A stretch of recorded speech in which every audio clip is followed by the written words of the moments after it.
个儿子，你们若是在天有灵的话，一定要保佑天灵度过这次难关。怪我无能，护不住天灵。但是我怎么也没有想到，大哥他们一家就为了谋夺你们的遗产，狠心的把天灵推下山崖。不过我疼。天灵，别怕，姑姑在的，姑姑会一直陪着你的。天灵，祖师保佑，祖师保佑，一定要保佑天灵平安度过这次难关。我求你了。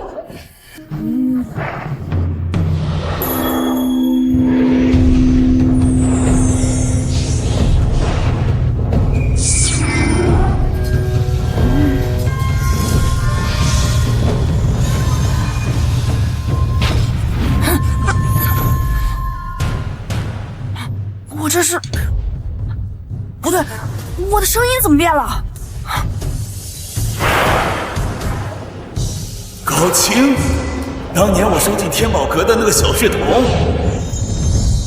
，500年前机缘巧合下成了画中人，再一次苏醒，想不到成了徒子徒孙的后辈了。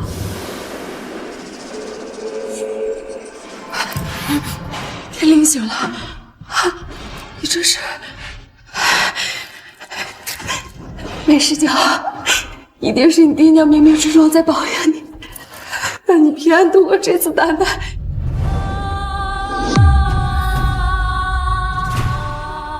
姑姑今日就当着你爹娘的牌位起誓，哪怕是死，也一定会为你讨回公道。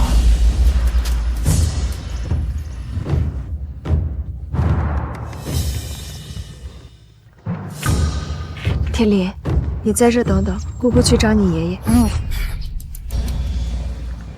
这不是我当年用来垫脚的物件吗？相传这鎏金铜金雕龙会有金龙纵云的奇景，到底哪里出问题？难啊！不仅咱高家10几代大朝奉都束手无策，外界多少成名的长眼先生也都无功而返。以咱们的天赋，就别幻想。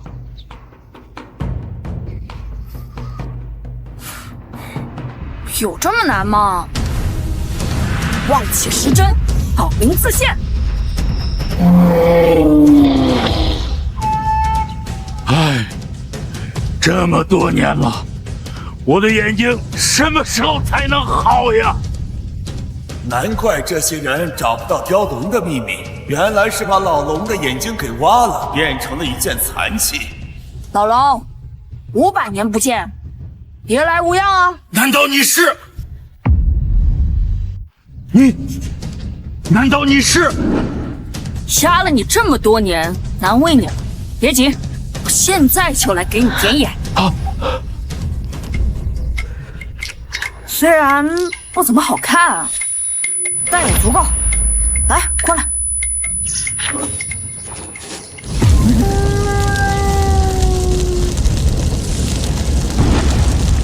啊！太好了，500年了，老龙我终于又重见天日了！哈哈哈哈哈哈哈哈哈哈！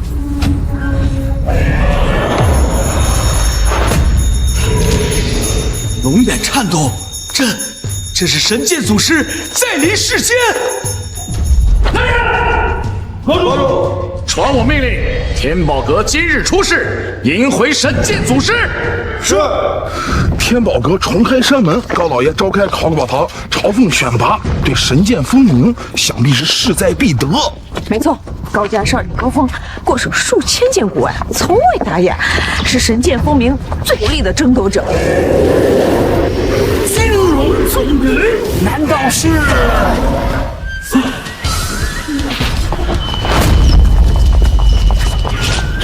我高家重器鎏金铜心雕龙的秘密，竟然被人破解了！以玻璃球做龙眼，日照之下便会在天空之上反射雕龙虚影，云一动便会出现金龙纵云之景。自从先祖离世，唯儿能再现金龙纵云之奇景，究竟是何方高人呢？这鎏金同心雕龙乃天宝阁之物，事关神剑风鸣。传我的话下去，必须找到破解之人。有什么好找的？这高家除了我风儿，谁有这个能力？哦，风儿，这雕龙之秘是你破解的？只不过是侥幸，都是爷爷教的好。我高家后继有人了，还想当神剑风鸣的头回？就凭他，估计连天宝阁的门都进不去。这小畜生不是掉下悬崖了吗？怎么跟没事人一样活蹦乱跳？能干出雕龙龙眼之秘，风儿的剑气水平已经达到了观气入微的境界。你连鉴宝行当的入门水平都没有，有什么资格质疑啊？就是，一个小屁孩连古玩都没摸过几件，你懂什么是鉴宝？这考宝堂超逢试炼在即，你带着孩子来闹什么？今天我来，就是为了给天灵讨回一个公道。他们二人为了谋夺我二哥的遗产，竟然狠心把天灵推下山崖。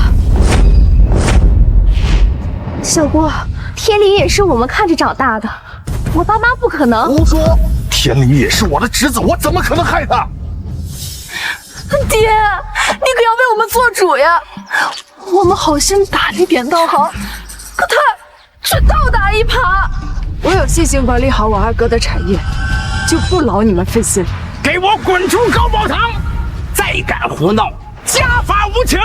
别说是家法，今天就算是要打死我，我二哥留下的一针一毫，除了天灵，你们谁都别想伸手。放肆！爹，高书桓，你是想气死老爷子不成？空口无凭。今天呢，正好是考宝堂试炼的日子，不如你也来参加试炼。试炼如果通过了，管理典当行当然没问题。可要是通不过，你今天必须把典当行交出来。此事我做主了，就按钟鸣的意思办。天灵、小姑，你们放心，就算交出典当行，我也可以保证你们的生活水平不会降低。我们都是一家人，没必要弄得像仇人。父母双亡，小姑终生未婚，今日又被苦苦相逼，欺人太甚！不就是嘲讽试炼吗？我替小姑接了。天灵，不可以，我的鉴宝水平有限，而你更是。没事，小姑。小子，你以为嘲讽试炼是过家家吗？一会儿我就让你知道后悔2字要怎么写。放心，最后后悔的人只会是你。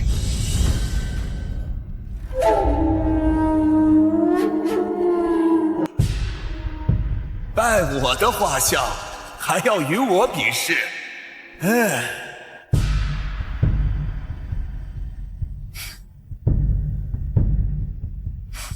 礼毕。高家考宝堂试炼第1项变器选宝，这7件宝物真假参半，谁率先从其中找出价值最高的珍宝，谁便是高家这一辈的大朝奉。现在开始吧。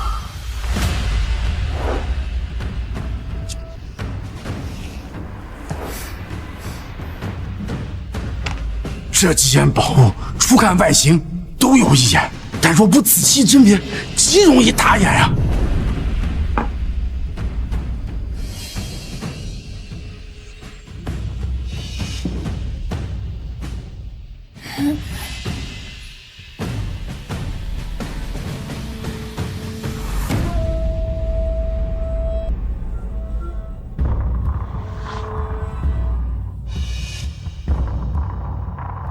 这次变器选宝，不但考验的是眼力，还考验辨别真假的速度。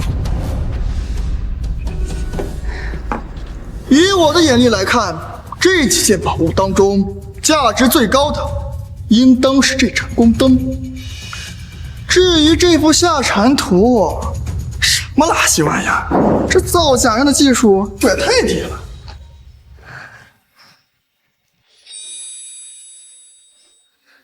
凤阴神剑，珍宝现形，就是这件。小姑啊，盯着一个赝品看这么久，就你这鉴宝技术，别丢人了，赶紧下去吧。姑姑，凝神静心，别受他的影响。浮躁乃是鉴宝大忌，想不到天灵小小年纪竟有这般心态。不见棺材不落泪。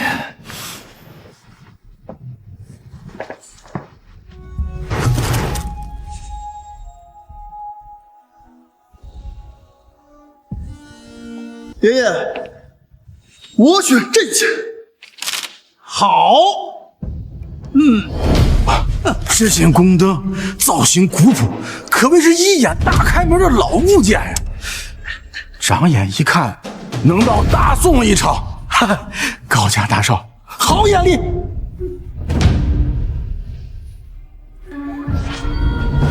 惨啊！我真的好惨啊！这件宫灯，姑姑，相信自己，加油！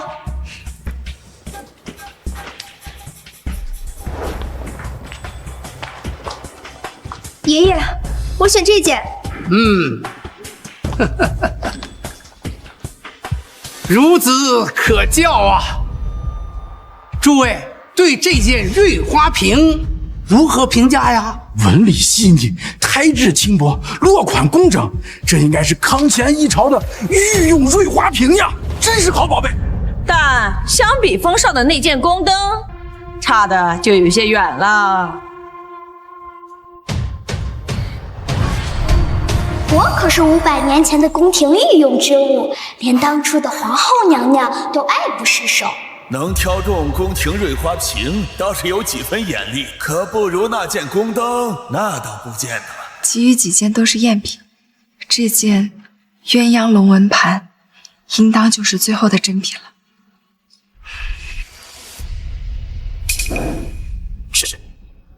这龙纹盘口处为何会有一道裂纹啊？想不到吧？我早就在龙纹盘上做了手脚。还是咱们风儿聪明，这高淑华只要一输，老三家的典当行就是咱们的。无耻！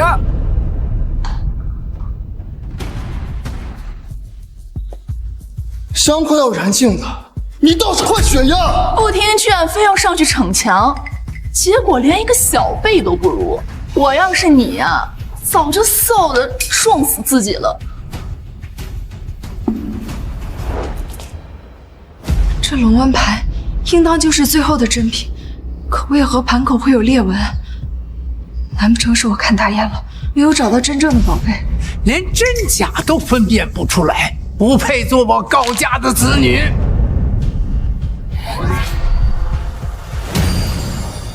我居然没有迷惑到他，难道他看出来我是人工染色的了？前段时间在化学料桶里泡了好几天，哎，总算有件像样的衣服了，哈哈哈。他竟然不选我，我可是上周才打造出来的银狐。王八蛋，竟然敢毁了我的衣服！这些人竟然当我是赝品，气死我了！几百年了，就没人发现我体内的宝物。鸳鸯龙纹盘是真品不假，但却被高峰毁了，藏器于物，以假乱真。你们想不到吧？真正的绝世珍宝是这件下禅图。丢人现眼，就这点半吊子水平还出来鉴宝？要我说啊，老二的典当行迟早都得败光在你手里。小郭，选不出来就赶紧下去，只要你承认害高天灵的话是你诬陷我们一家，并且磕头道歉，我们就不会管。事情快来不及了，姑姑，快选那份下山图！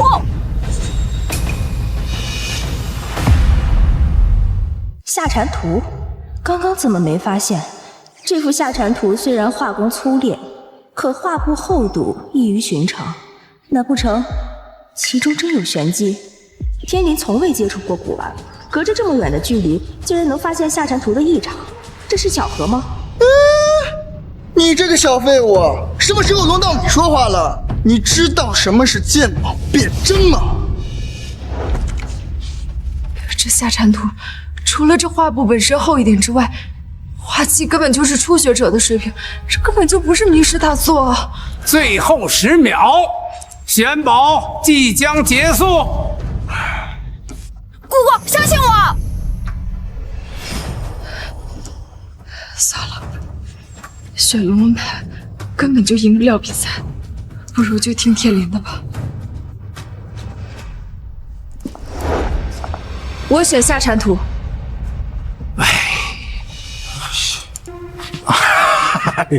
这下禅图画工粗糙，还不如我那3岁的儿子。这画布质量更是粗劣不堪，这明显就是上不了台面的赝品嘛！挑来挑去就挑出来这么个破烂玩意儿，真是蠢货，居然听信高天灵的胡言乱语，非要死鸭子嘴硬。三叔家的产业，他根本就不配继承。天灵，这画，姑姑，你尽管放心，什么宫灯、瑞花瓶都比不上你手里的这幅画。究竟是什么样的珍宝，竟然会藏于一幅古画之中呢？肃静，下面进行第2项品宝。诸位前辈，这件瑞花瓶，不论是从造型还是胎釉、胎质，都称得上是件珍宝。而我手中的这件瑞花瓶，其价值可要比拍卖行的那件拍品高出10倍。10倍？怎么可能？雪珂小姐就不要再卖关子了，让我们看看此物的神奇。除了雪琛姐姐，这些人都看不出本宝的神奇。本宝身上的花朵不仅很香，而且会动哦。一摇双胎，炮成雅器，素金玉璧，能看出这一步，也算得了我的几分真传。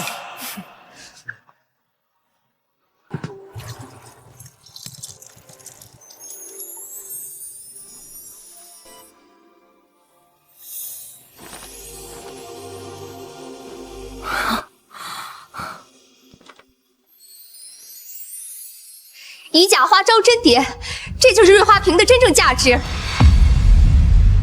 这究竟是怎么做到的？竟然还有一股淡淡的花香，哇，好宝贝啊！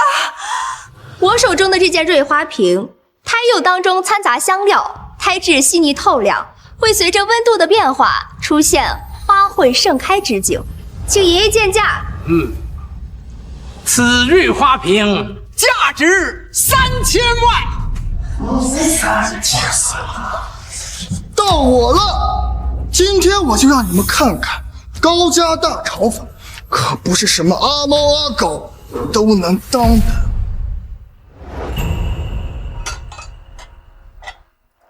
诸位请看，能够形成如此色泽鲜明的铜锈，可不是什么唐宋之物，而是西汉宫灯。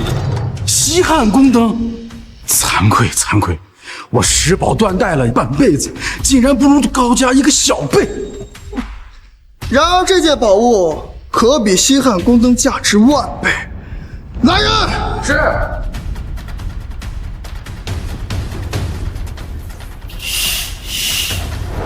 拿着你的破画好好看看，什么是真正的宝贝。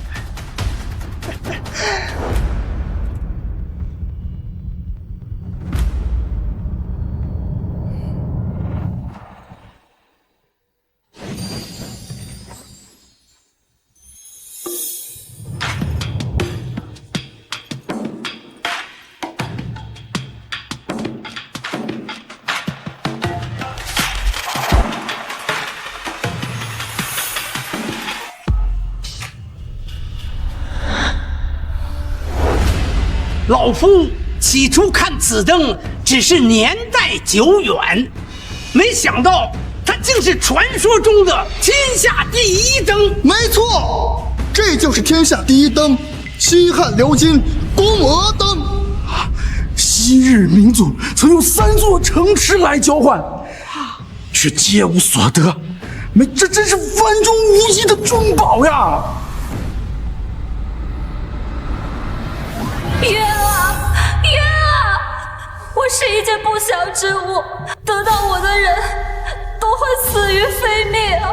蚩尤所登牛，无焚至灯芯，这是什么天下第一灯？这分明就是一件不祥之物。请爷爷见驾。这天下第一灯，价值3个亿。3个亿！听到了吗？现在你可以和这个小废物收拾东西，滚出高家了。那就只能眼睁睁看着二哥的遗产落到这些贱人的手中。就你跟这个小废物加在一起，也不及我风儿的一根脚趾头，还不赶紧给我滚，等着我们动手吗？为了高家的名义，你还是自己走，别让老夫难做。急什么？谁说我们输了？冥顽不灵，难不成你觉得你那幅破画能比得上我这天下第一灯？在我眼里，他一文不值，一文不值。你一派胡言！你要是管不住这个小崽子的嘴，我不介意替你管教管教。管教二哥的孩子，你没资格。难不成你觉得这是赝品？他真正的名字叫长信魂灯，此物不祥，克宅。我劝你啊，还是早点把这灯扔了，免得早死啊！不祥克宅，这不是咒人死吗？小小年纪如此阴毒，这考宝堂怎容你大放厥词？赶快给我退下！你就是这么教小孩的？小小年纪不学好，就知道搬弄是非。天林就算再不成器，也比你们一家狼心狗肺要强10000倍。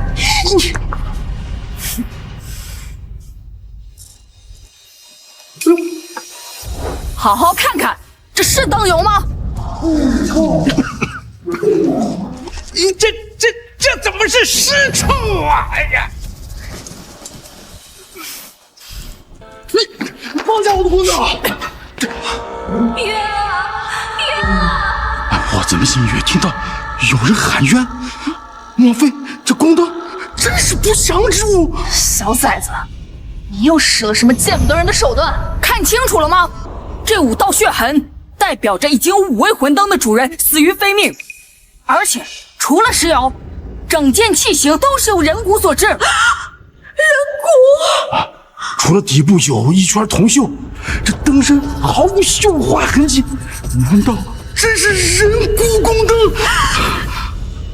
一眼便弃，天林小小年纪怎会如此厉害？像这样一件克命不祥的宫灯，我说它一文不值，有错吗？就算我手中的宫灯是不祥之物，但它也是古物，而你手中这幅破画，它根本就是赝品。赝品？果果，让这些人好好看看，到底是谁有眼无珠？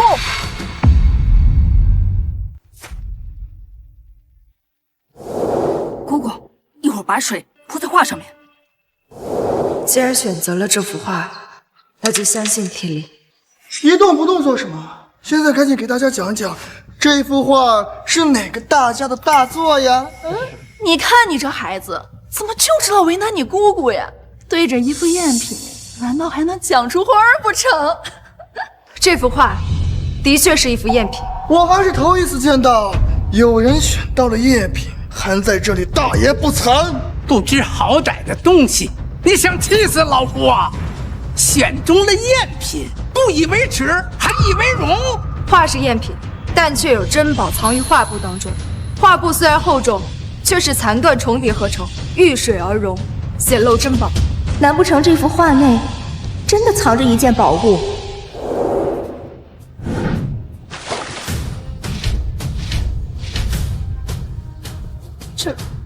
这怎么回事？水怎么融不进画布里啊？这幅画难道没有任何神奇的地方？是我想错了？吓死我了！还真以为这小崽子选中了宝贝，这水都不容易化布，哪儿来的珍宝呀？这就叫一本正经的胡说八道！老夫一而再、再而三的给你机会，你把高家的脸都丢尽了。来人，来，拿家谱来。爹，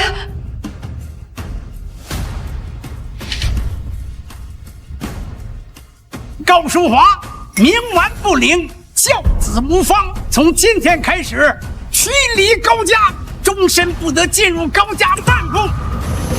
老头，着急什么呀？再仔细看看呀。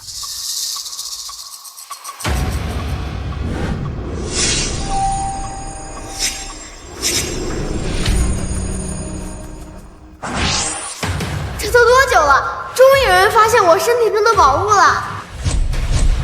这怎么可能？难不成真被这个小畜生选到了稀世珍宝？是啊，藏玉于画，既然我都打眼了，太好了，有了这件珍宝，超破试炼我一定能通过。天灵的产业，他们抢不走了。请老爷子鉴定价值。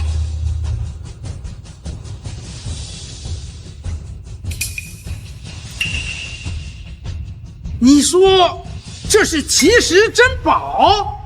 嘿！爹，你这是要干什么？睁开你的狗眼看看，这就是一个一文不值的破石头。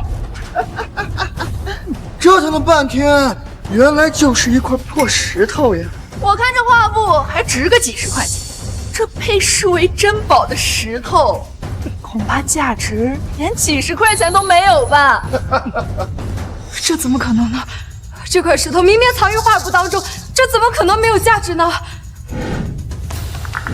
爹，你再仔细瞧瞧。混账东西！老夫几十年从来没走过眼，你不知道从哪儿弄了这么一块破石头，想蒙混老夫？你当真老夫是老眼昏花了？臭老头，竟然敢说我是破石头！小爷我可是玉蝉石。来人，把他给我拖出去！就当老夫没生过这个女儿。慢着！能把玉蝉石当作破石头，老头，你是真老糊涂了！哎，你竟敢骂老夫！哼，这就是你教育的不懂礼教的小畜生！大胆！高天林，你是个什么东西？竟然敢辱骂爷爷！爸，这小子心黑的很，高家绝不能容他。哎呦，都怪我！要是当初把天灵交给我抚养，现在也不至于变成这样。好的很，把这个小畜生也给我驱逐高家！血缘至亲，却无情无义。小崽子，你真是没救了你！也就你把一块石头当宝呢。寒蝉玉质，退会登仙。今天我就让你们开开眼。我就是一块玉嘛，还把这块破石头当宝贝啊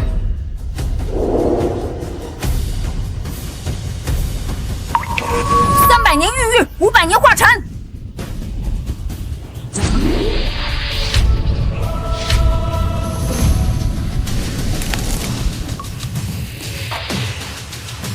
夺天地造化，逆乾坤万物，这才是真正的玉蝉石。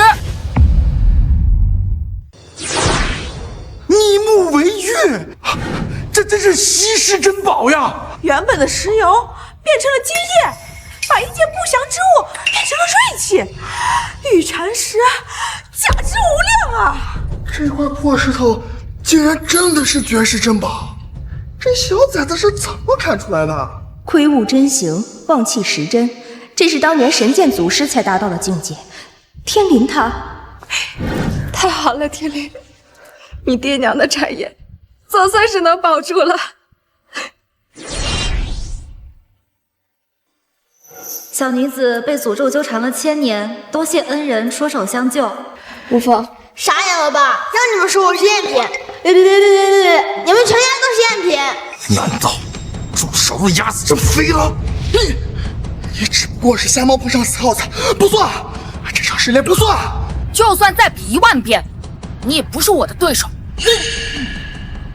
老头，朝凤试炼我赢了，现在典当行总该归我们了吧？哎，归你啊！哎，小心别碰坏了。哎呀，宝贝，好宝贝呀！哎，高老爷子，这玉蝉石能否割爱啊？我愿意出10个亿。我出双倍价格20亿。诸位别争了，这此物多少钱老夫都不会卖的。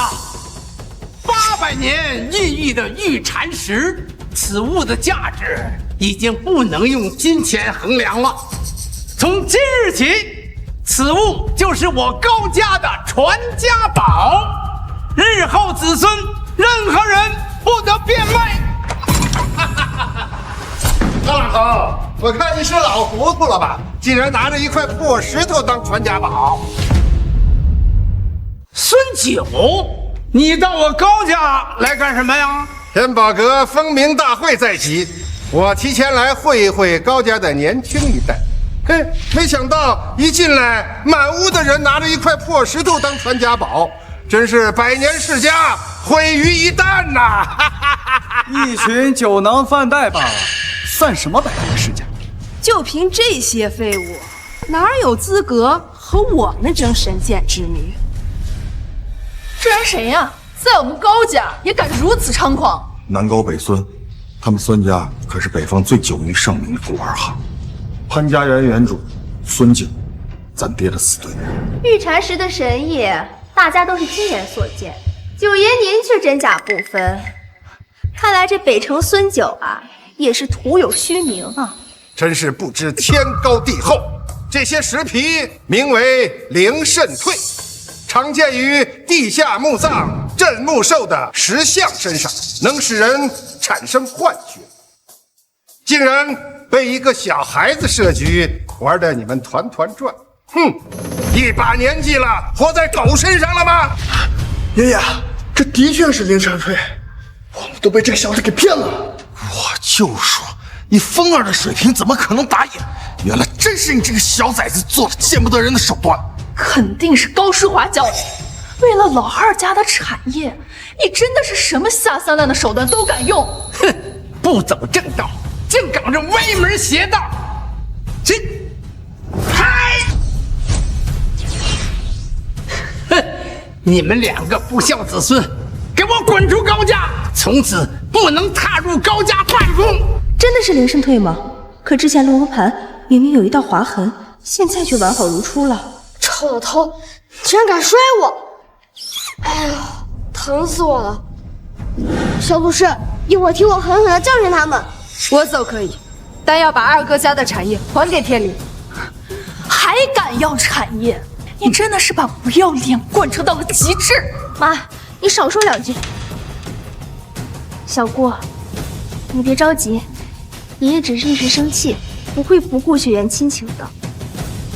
真胆在前，有缘无分。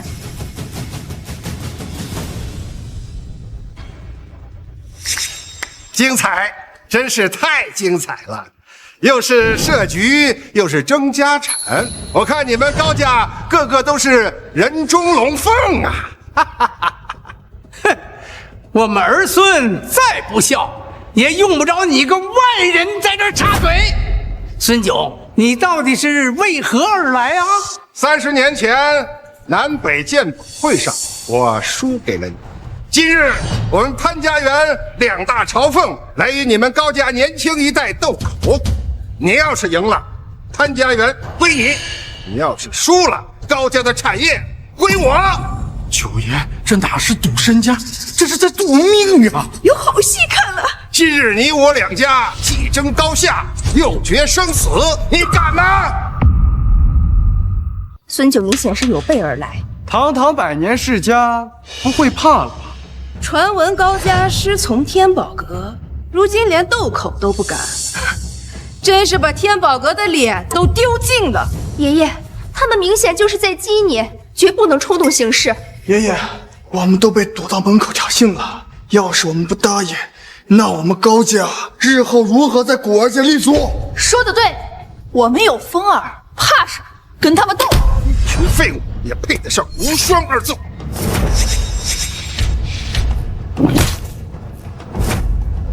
欺人太甚！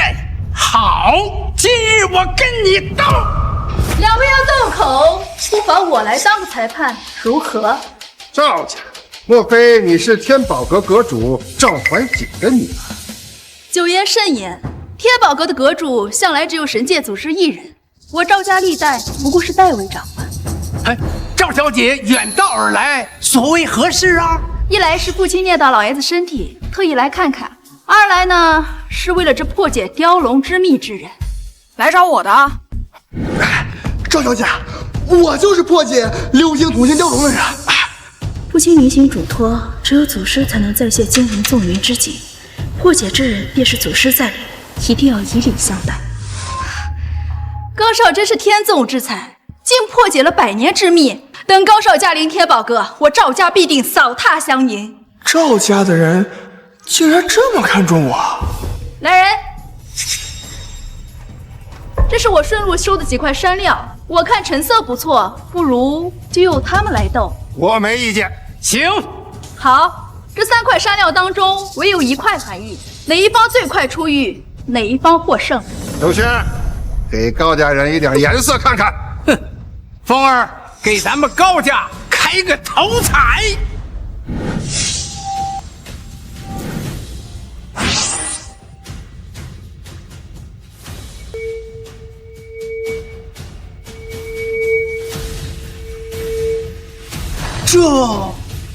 这好像是传说中的悬丝诊脉。悬丝诊脉吗？有点意思。这一诊脉手法为周家一门单传，原来以为失传了，没想到今天又相见了。算你有点见识。悬丝诊脉，用丝线悬吊山料，沿着料子的内部裂纹断口测玉，并找到最佳的下刀位置，保证出狱的完整度。你们拿什么赢？孙九，你为了和我高家争斗，真是费尽了心机呀！ 30年前的屈辱，今天一并奉还。就算是悬丝诊脉，也绝不会是风儿的对手。孙九怎么会找这么厉害的人物？有了，不愧是能解开雕龙之秘的绝世奇才，面对这等鉴宝手法，依然镇定自若。找到了，什么悬丝诊脉，花里胡哨的有什么用？我们风儿也找到了。不碰不看就能找到含玉的石料，这绝不可能。那他盯着我，莫非是想借我的手玄宝？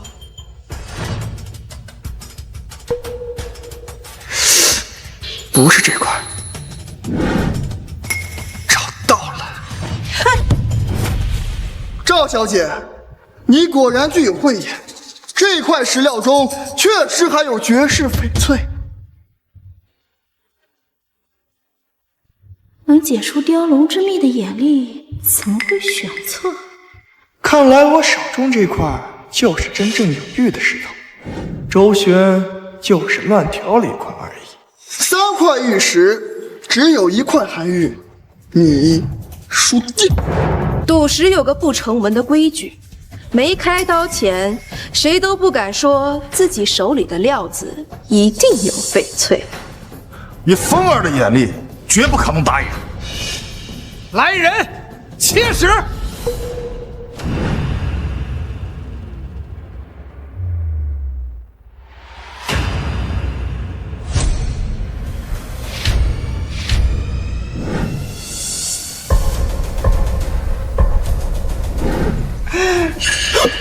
这怎么可能？我竟然输了！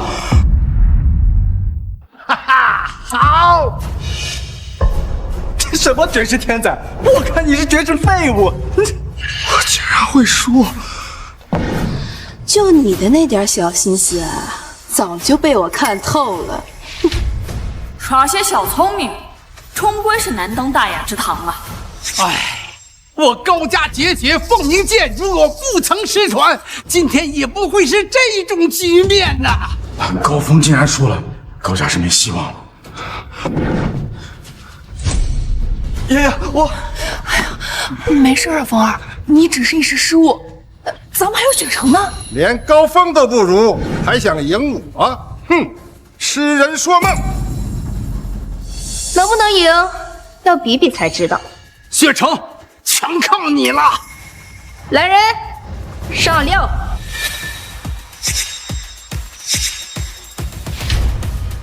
这么大一块石料，皮质厚重，果然是个好料子。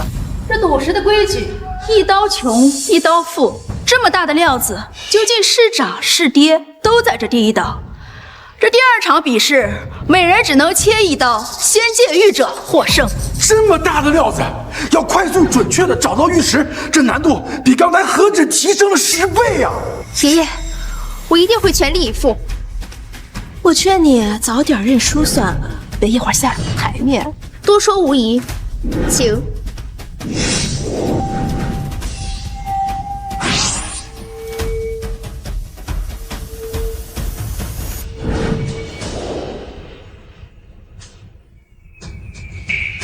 凤鸣之音，难道这是凤鸣剑？学得有模有样的，不错。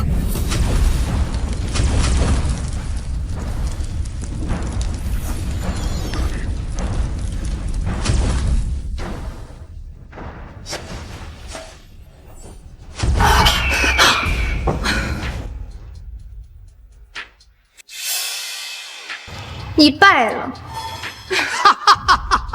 我果然猜的没错，雪城学会了我高家失传的凤鸣剑。没想到这凤鸣剑竟然并未失传。哎呀，我等今天真是开了眼了呀！高家不愧是100年世家，底蕴深厚呀！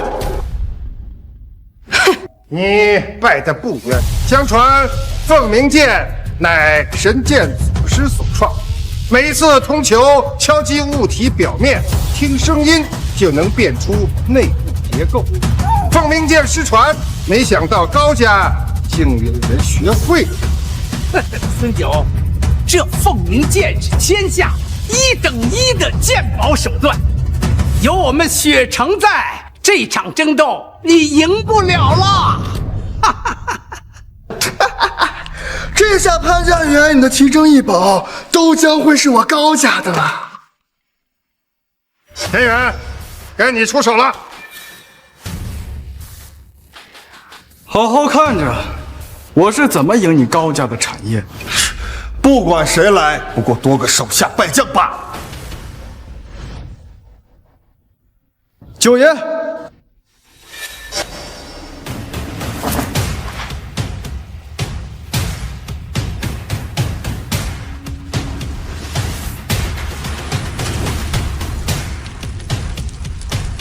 凤鸣剑可不止你一个人会了。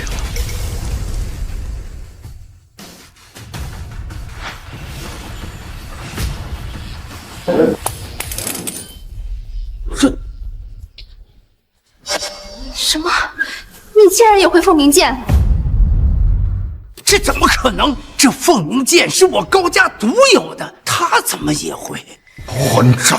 居然偷学我高家绝学！什么时候神剑祖师的剑宝术成了你高家的？钱远的祖上和赵高两家颇有渊源，曾在天宝阁拜师学艺。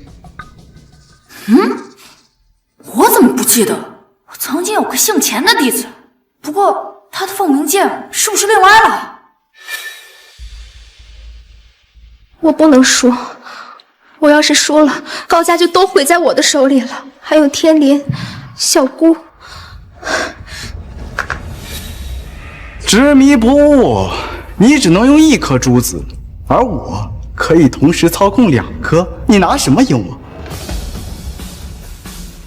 我不仅要赢你高家的产业，还要让你们的名声彻底扫地，在古玩界当中再无容身之处。看来高家是彻底完了呀！哎，不行，我不能输。听声辨气，最起杂音，一颗珠子，一声凤鸣就足够了。天灵，别瞎说，影响你血生劲。管好这个小崽子的嘴，少在这瞎添乱。小屁孩，滚远点，玩泥巴去！你懂什么呀？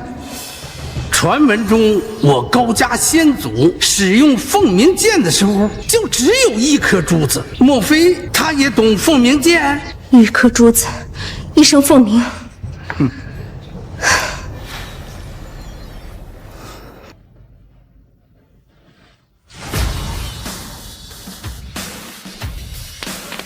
什么？这不可能！不错，还算有悟性。找到了，切口在石王底部10寸处。孙九，今日斗口你输了。极品帝王绿，大涨呀！这一块翡翠少说也有20斤重，肉质光滑透亮，涨了100倍不止啊！仅凭一句指点就能让高雪成反败为胜，难不成他才是我要找的人？天理，谢谢你，刚刚要不是你帮我，恐怕我都赢不了千远。你谢他做什么？这都是你自己的功劳，跟他有什么关系？要不是我今天发挥不好，姐都不用你出手，我一个人就能赢他们2个。你们2个不成器的废物，我要你们有什么用？九爷，您现在可以准备潘家园的转让合同了。要不是你在这作梗，他们能赢吗？我不服！把失败归结为小孩的身上，哎，堂堂潘家园的园主，难不成就这点气度？九爷，既然赌了，就要服输。这若是传出去，岂不是让天下同行人耻笑？合同就在这儿，但想要潘家园，除非再比一次。我收到了一块奇石，据说这上面的红纹是龙血所制。你们高家不是有能耐吗？谁要是说出它的来历、年份，合同我双手奉上。九爷，这斗口的规矩你也知道，一阶输了1次，想要再比，得加入。周旋、钱远，把你们的产业也交出来。云城藏宝阁，周家100年古玩积累，钱家10座古董行。这些够还是不够？咱们再比一次，今天不是你死，就是我亡。不管是谁，只要你能说出他们的来历，就算你们赢。这皮纸和纹路似骨非骨，哎，闻着竟然有一股血腥味儿。哎呀，老夫实在看不出什么门道。哎，雪城啊，你来试试。只要雪城使出凤鸣剑，即刻便能食物断代。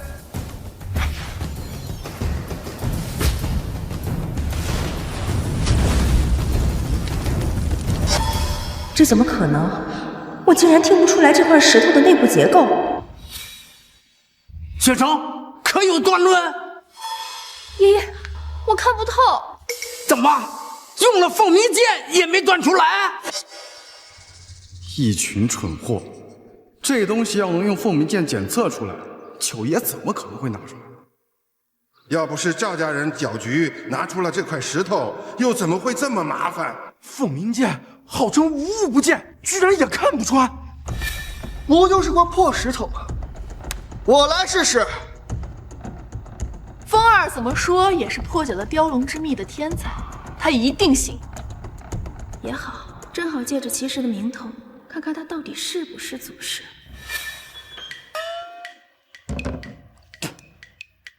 似铜非铜，似铁非铁，这到底什么玩意儿？哗众取宠，看不出来，早点滚下来！反正没人知道这东西的来历，我编一段，谁能知道？作为高家年轻一代最有实力的天才，刚刚经过我的确认，我已经知道这块奇石的来历。好，风儿，快给他们说说，好好打打他们的脸啊！不可能啊，连赌石都输了，他能看出来我多年的谋划？此物纹路泛红，乃是铁锈沁入石中，来源于秦代时期，乃是史书中记载的引货云铁。这么能点，的确是个人才。仔细一看，好像是那么回事。高家大少爷真是阅历深厚啊！之前赌石只不过是一场疏忽，高少爷的能力可是有目共睹的。哈哈，好啊，风儿果然没让我失望啊！九爷，现在怎么说？爹，这场赌局可是风儿赢下的，那这些东西你都得交给风儿，省得有些不出力的人还惦记。什么乱七八糟的秦朝云铁，一派胡言！但凡是陨石，那么都会含有金属。验证他所说的是不是真的，用这东西扫一下，不就清楚了？好，你来扫，我今天就让你死个明白。我就不相信这么大一块石头，一点金属的成分都没有。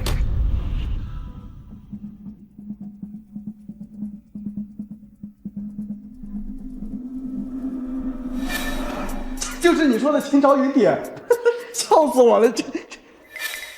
高家的人难不成都是这样的跳梁小丑？再没有人说出此物的来历，这次斗口可就算我赢了。高老爷子，你现在可以准备高家典当行的转让合同了。张小姐，他们高家实在是没人了，这次斗口，就算我赢了吧。规矩就是规矩，高老爷子，还请进内。不堪大用啊！我堂堂100年世家，老天要灭我高家不成？既然没人了，那就把高家的典当合同交出来吧。爹，要不让我再试试？不，你安心看着。我来。天灵，高家真是没人了，竟然让一个小孩子上去斗口。哟呵，小屁孩口气还不小。这其实可是世上罕见，想要讲出它的来历和年份，没有足够的阅历可是做不到的。小朋友，我劝你还是回家乖乖听父母话吧。啊，还不快把人带下去！不知道为老爷子分忧，净瞎添乱。真正添乱的是你儿子吧？比一场输一场，我要不是为了这家产，我都懒得出手。小废物，你算个什么东西，也配跟我比？你呀，总算说对了一件事儿，我确实比你们所有人都强。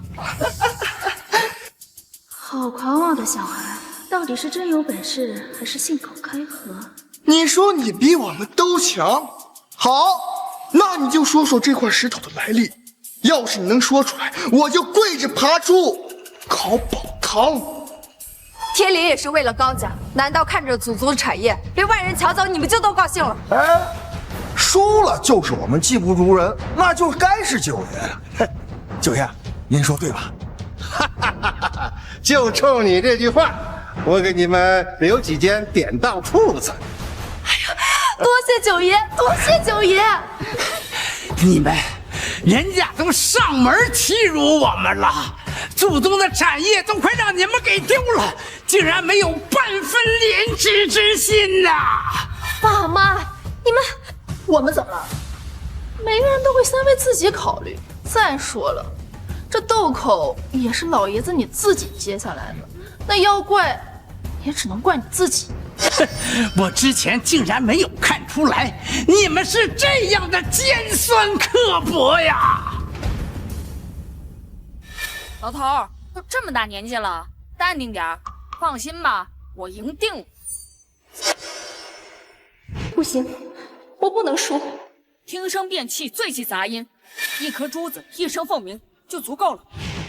或许天灵真的能做到。爷爷，不妨让天灵试一试吧。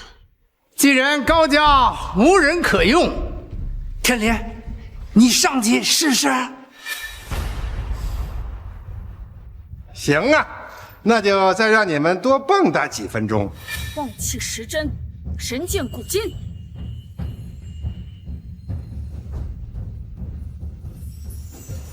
刚刚他们的口诀曾记载于天宝阁秘藏的祖师当中，难道他才是真正的在世祖师？说说吧，自己什么来历？我有什么来历？只不过是一块破木头罢了。恶疾缠身，日受煎熬啊！什么奇事？这分明是专门为高家做的天局啊！放心吧，你的病我能治。多谢。这小子神神叨叨嘀咕什么呢？我现在真能见。哼，装神弄鬼。这东西的来历我已经知道了。天灵，你说的可是真的？太好了，天灵，我就知道你一定可以。你们高兴的也太早了吧？鉴宝行的规矩都忘了，金口不张，一切都没有定论。哼，那你倒说说这件奇石究竟是什么来历？他根本就没有任何来历。现在看到了吧？他就是一个不折不扣的大白痴。我现在怀疑，他们和九爷合起伙来，想谋夺家产。你们这是栽赃陷害，这家产本来就是天灵的，我们怎么可能对外人串通一气？嗨，我也是老糊涂了，竟然相信天灵会鉴宝。难不成真让这小子看出来？哼，我没有功夫跟一个小屁孩瞎耽误功夫。高老爷子，把高家产业的转让合同交出来吧。这根本就不是什么古物，自然没有任何来历。因为这一切都是你专门为高家做的天局。你说的天局是什么意思啊？怎么可能？竟然真让这小子说中了！我没工夫跟你瞎扯。张小姐，你总不会听一个小孩子在胡说八道吧？斗口没分胜负，我们高家的产业你拿不走。不急这一时，听他说完。它真正的材质不是石头，而是一块木化石，而上面的红色花纹也是化学辐射所导致的。什么？木化石？孙九，你为了谋取我高家的产业，真是居心叵测呀！小兔崽子，你胡说什么？是不是在胡说？拿辐射探测器一照就知道了。来人，夜石。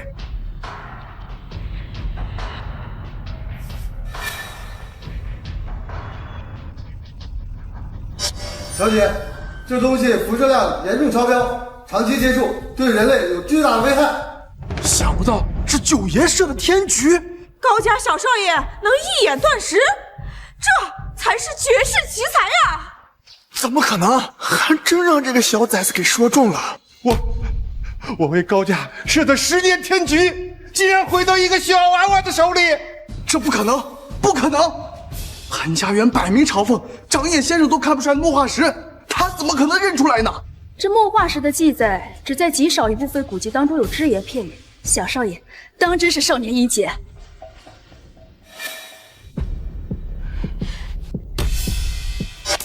斗口胜负已分，赌注概不退回，这是规矩。哈哈哈！这些产业，老夫就笑纳了。这些产业，先放你们那儿保管几天，等到天宝阁的封明大会，咱们再一决高下。走！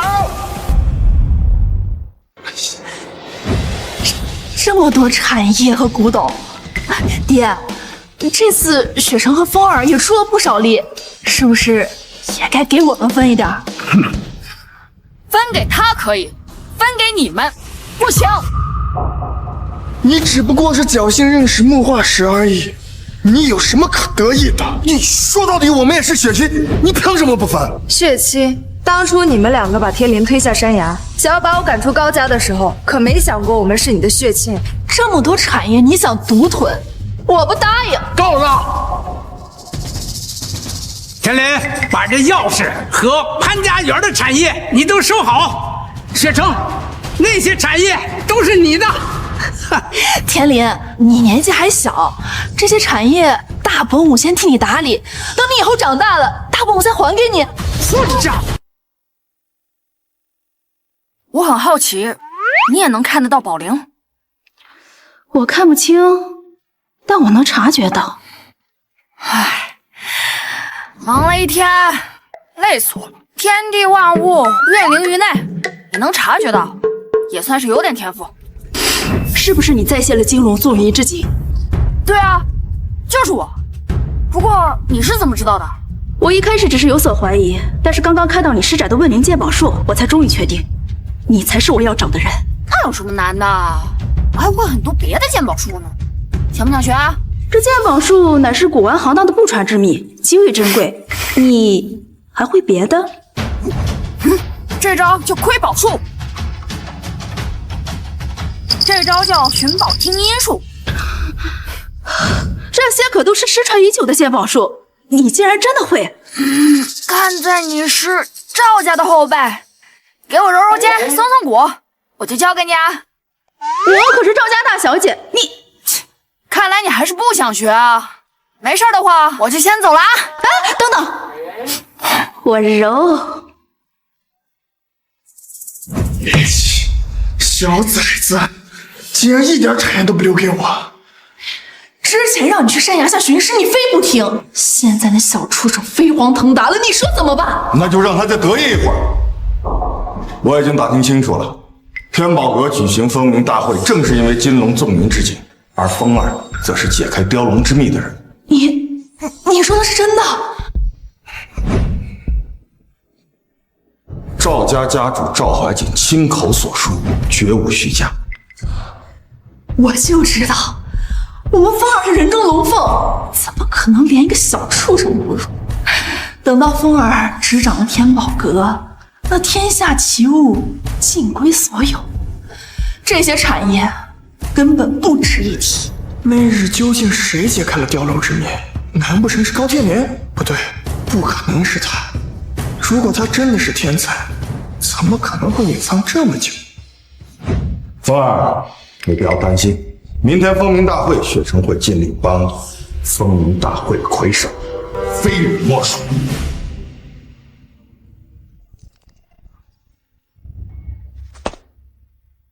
前殿太吵了，还是阁内安静点儿。500年过去了，我终于再一次又回来了。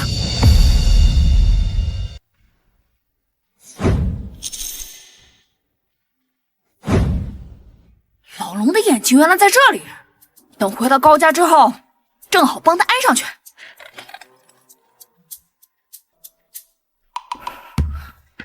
老伙计们，500年不见，有没有想我呀？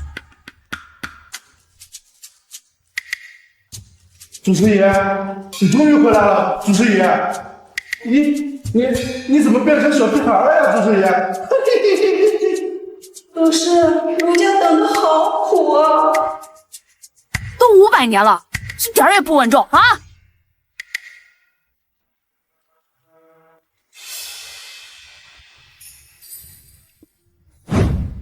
这给我准备的衣服也穿不上啊！这头冠倒是还能戴一戴。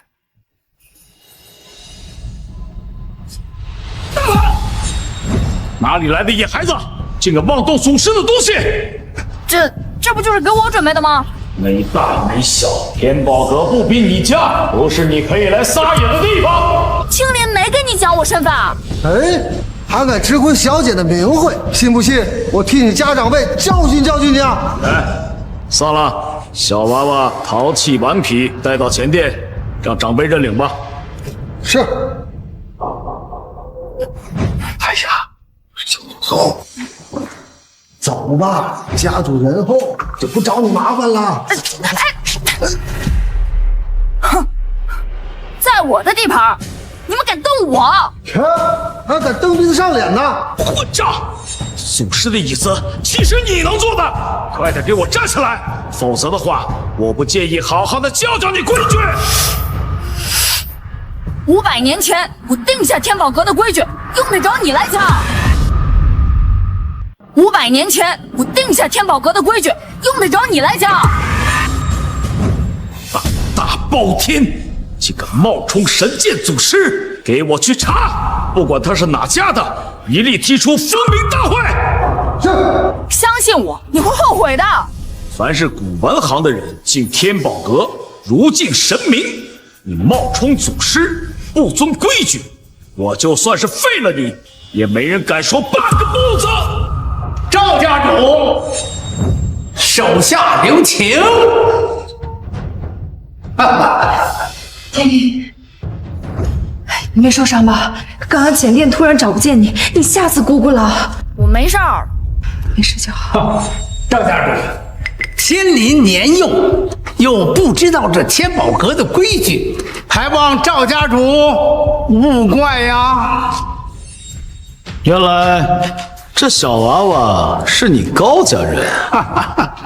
高家主，你祖上也是祖师的侍从，连天宝阁的规矩都没有教给后辈吗？哎，这天灵，快向赵家主赔罪！赔罪？我就怕他受不起。你这孩子，我平日是怎么教你的？赵家主，怪我，是我没有教好天灵，我代他向您赔个不是。我看在你是高家人的面子上，不与你一般计较。但是基本的礼数规矩要懂。你一个后生，我怎么就受不起你的礼了？算起来，我跟你还差几百岁呢，你当我的徒子徒孙还差不多。天灵，怎么什么话都敢说？我没听错吧？他说赵家主是他的徒子徒孙。我说高淑华，你是不是给他毒蘑菇吃多了，都出现幻觉了？原来是个小疯子，看来你能认出木化石，不过是走了大运。高家主，我给过他机会，可是这个野小子一而再再而三的挑衅我天宝阁的底线。来人，把高家人给我打出去，不得参加封明大会。能干什么？赶紧给我滚！我们跟你可不一样，风儿可是破解了雕龙之谜的奇才，是这天宝阁的座上宾。爹，事到如今了，你还护着他们？他们只不过是侥幸赢了一场斗口，而我才是今后执掌天宝阁的人。这么简单的道理，爷爷难道不懂？本次封明大会是为了能选出继承祖师衣钵的人。3声钟响之后，即将开始第一项以宝择主。高峰少爷是我天宝阁封明红选，直接进入金宝封明。听到了吗？我才是天宝阁钦定之人，而你们只不过是陪衬。还不快滚！耽误了封明大会的正常举行，后果你们可担不起。淑华，快带天灵走吧！老眼昏花，不识真龙。我看你正好可以退位让贤了，换成你女儿更合适。自从天灵摔下山崖之后，的确是跟以前不一样了。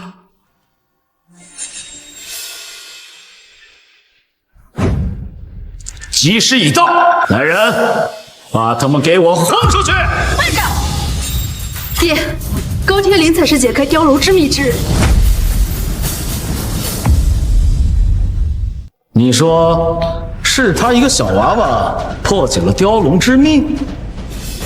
那日我记得朝凤试炼之前，考宝堂当中的确只有天灵一人，难道真是天灵？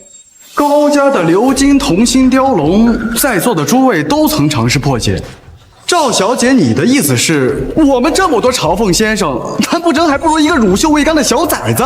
赵小姐竟然连这种鬼话都会相信？你胡说！我儿子才是破解雕龙之谜的天才。赵小姐，这小子满嘴谎话连篇，你可不能被他给哄骗了。真正让金龙重现的人是我。爹，这次我前去高家，发现高峰不过是突兀其表，真正的天才是高天林。赵青林如此笃定，难不成雕龙之秘真的是天灵破解的不成？赵小姐，你亲眼看到是高天灵破解的，这你没看到，但是我们都看到了，是风儿破解了雕龙之秘。这能破解雕龙之秘的奇才，又怎会在斗口赌石中输得一败涂地？那是我没发挥好。青莲，我得对高峰少爷无礼。爹啊，这些我们都错了，女儿说的是真的。够了！他一个不知天高地厚的小娃娃，你是觉得老夫老眼昏聩了吗？是你们自己走，还是我请你们走？你们这一群人，对着一个小孩子咄咄相逼。天林，跟姑姑走。天林，小小年纪居然如此厚颜无耻，赶都赶不走，高家的脸都给你丢尽了。还愣着干什么？快把天林带走！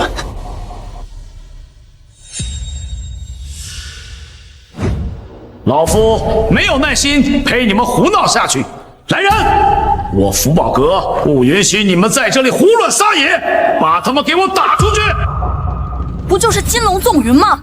现在就可以让你们再见一次。不就是金龙纵云吗？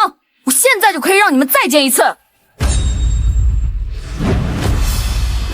胆大包天，你居然连我天宝阁的宝物都敢偷！这对红宝石本来就是老龙丢了的那对龙眼。你怎么知道？珍贵的从来都不是鎏金同心雕龙，而是这对由深海夜明珠打造而成的红宝石。这小娃娃眼光狠辣，气势不凡呢。你们只知道金龙纵云，而却不知道这对红宝石还有一个极为特殊的功效。老夫当了半辈子天宝阁值守，我都不知道龙眼的能力，你又是怎么知道的？嗨，说来说去，不就是想赖在天宝阁不走吗？赵家主，风鸣大会可不能再让这两个无关紧要的人继续给耽误了。三声钟响，我给过你们机会了。来人！这不成体统，老夫管不了了。小崽子，等我成为风鸣大会魁首，执掌天宝阁，你呀就一辈子做一个小废物吧。你还没资格执掌天宝阁。你找死！竟然敢毁了我天宝阁珍宝！这是……好好看着，雕龙之谜到底是谁破解的？金龙纵云，这怎么可能？还没完呢！溯本回源，再现往昔。金龙纵云，这怎么可能？竟然是高家的小少爷解开了这雕龙之秘。我看此事十有八九是真的。高家的小娃娃，你真的知道龙眼的用处？这雕龙的龙眼，这对玻璃珠，确实是像我几年前送给他的玩物，怎么一开始我没有想到呢？果然是身怀数种鉴宝术的奇才，连龙眼的妙用都逃不过他的一双眼睛。怎么会是他？怎么可能是他？一个小废物，凭什么能破解雕龙之秘？谎话说久了，不会连自己都骗了吧？你，一定是你，有什么歪门邪道陷害我风儿？是天才还是蠢蛋？一会儿就知道了。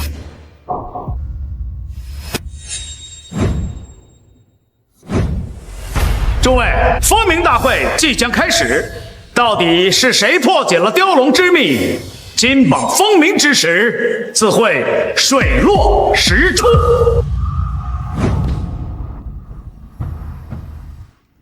风鸣大会第一项，现在正式开始。这两件宝贝，乃是神剑祖师所留的，其中共有36种鉴宝之妙用。在场的诸位若能使用出其中1种，便可进入第2项金宝增名。我等从没见过这2样宝贝，如何知道使用方法呀？神剑祖师的鉴宝术神秘莫测，我看这2件宝贝肯定非同寻常。不愧是风鸣大会，竟不是寻常鉴宝渡口，果然不简单呐！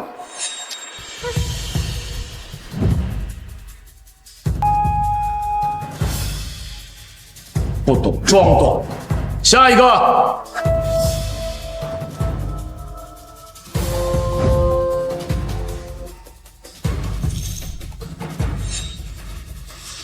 你是要砸了鉴宝匣吗？给我滚出天宝阁！拜得好，最好一个都别通过，让我不费吹灰之力就能执掌天宝阁。继续，我来。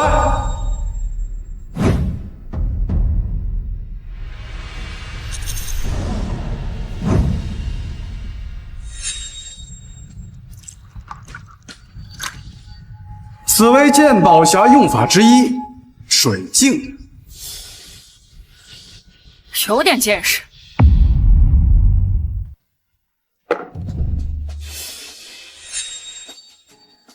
水镜可以根据宝物表皮的微量元素进行识宝断代。不错，镜花水月确为鉴宝匣的作用之一。通过。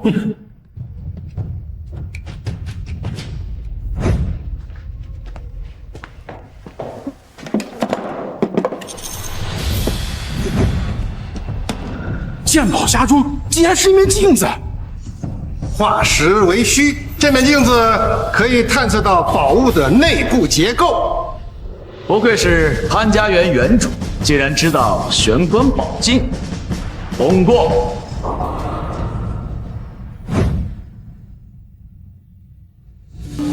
鉴宝匣其他的用法需要配合独有的鉴宝术，你不懂就选玄宝杵。雪成，你别听他，大家这么多人都选了鉴宝匣，那鉴宝匣肯定比玄宝杵更简单。雪成，听你妈的，别听他的蛊惑。用玄宝杵敲击瓷杯，悬空刃宝，真言自现，该怎么选看你自己。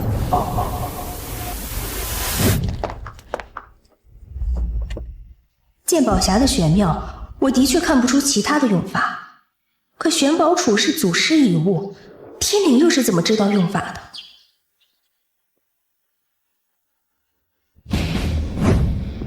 蠢货！连我都不知道玄宝杵的用法，一个小孩子怎么会知道？哎呀，可惜呀，可惜呀！我高家原本2个人进入金榜风鸣，现在只能靠风儿一人了。小崽子，你要是敢毁了我女儿的前程，我要你的命！悬空刃宝。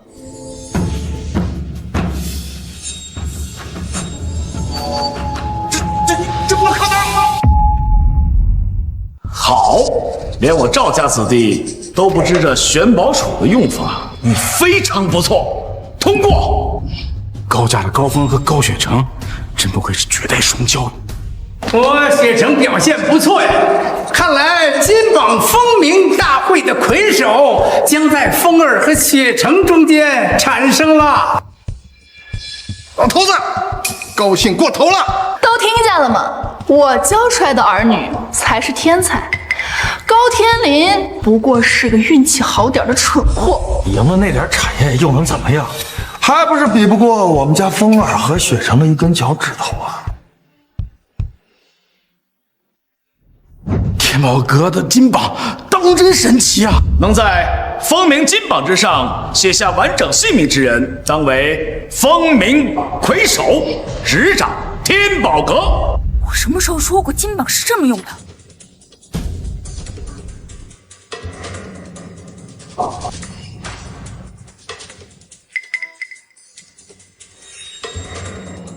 我可是潘家园天赋最高的朝奉，竟然会写不出完整的名字，只差一笔便能提名，已经很不错了。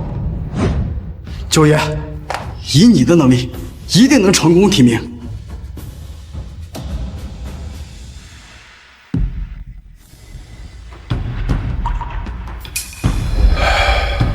可笑，我的天赋如此之差，家产也没了。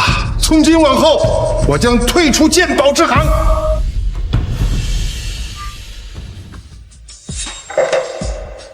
我的天赋连半个字都写不出来，这得差到什么地步呀？雪城的天赋竟然会是这样，那他怎么学会的凤鸣剑呢？今天就给大家看看，究竟谁才是真正的绝世奇才呢？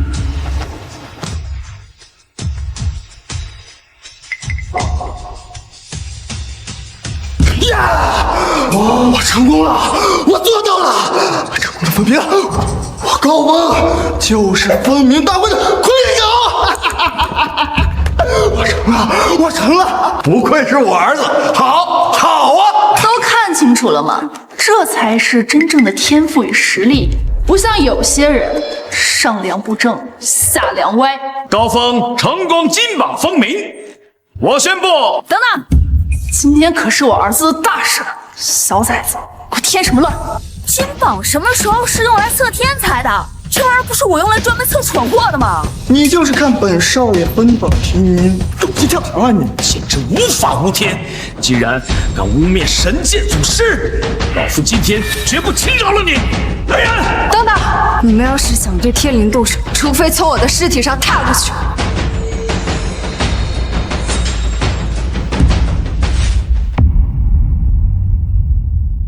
这是怎么回事？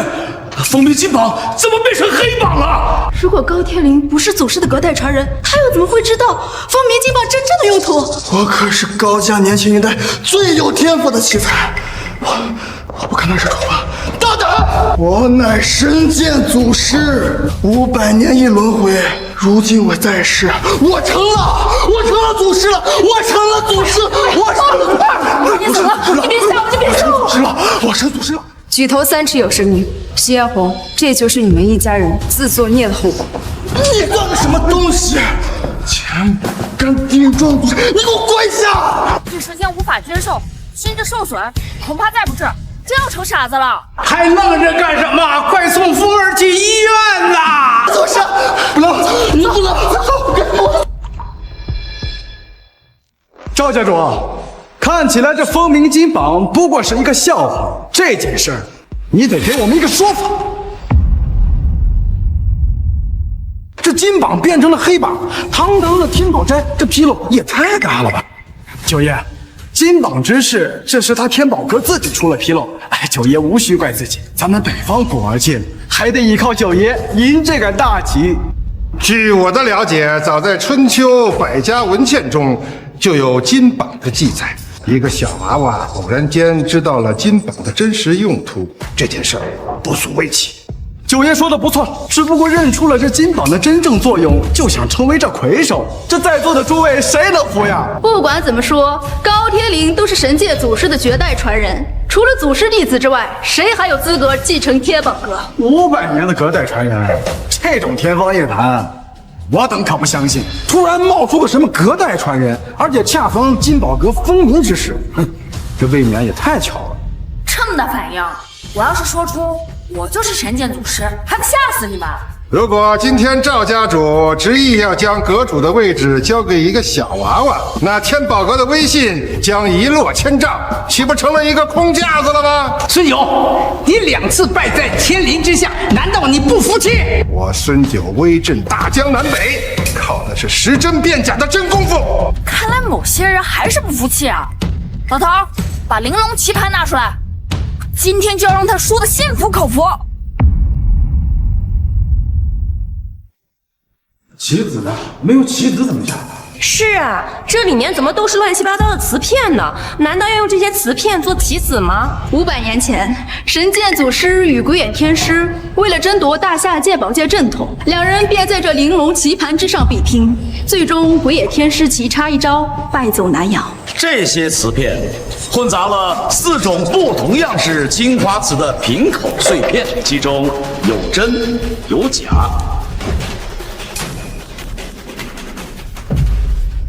为何这一个棋盘当中的棋子会有2种颜色呀？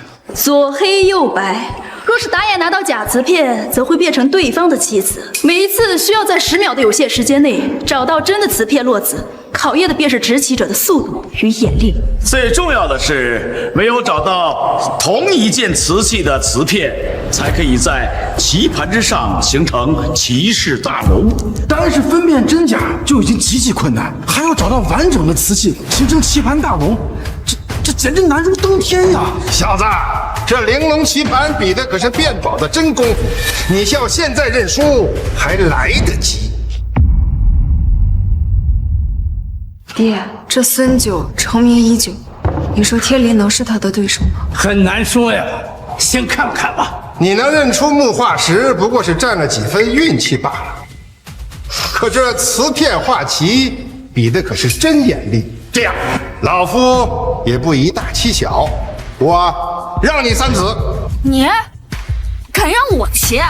好啊！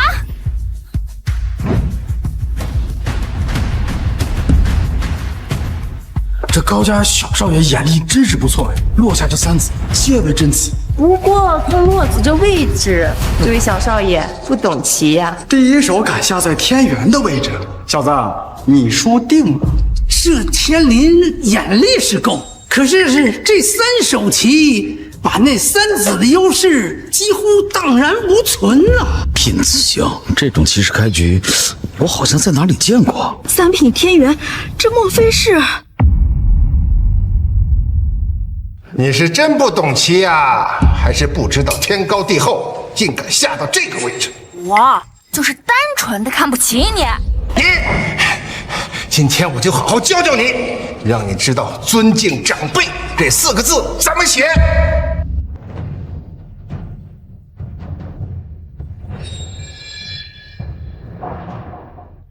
姜是老的辣呀！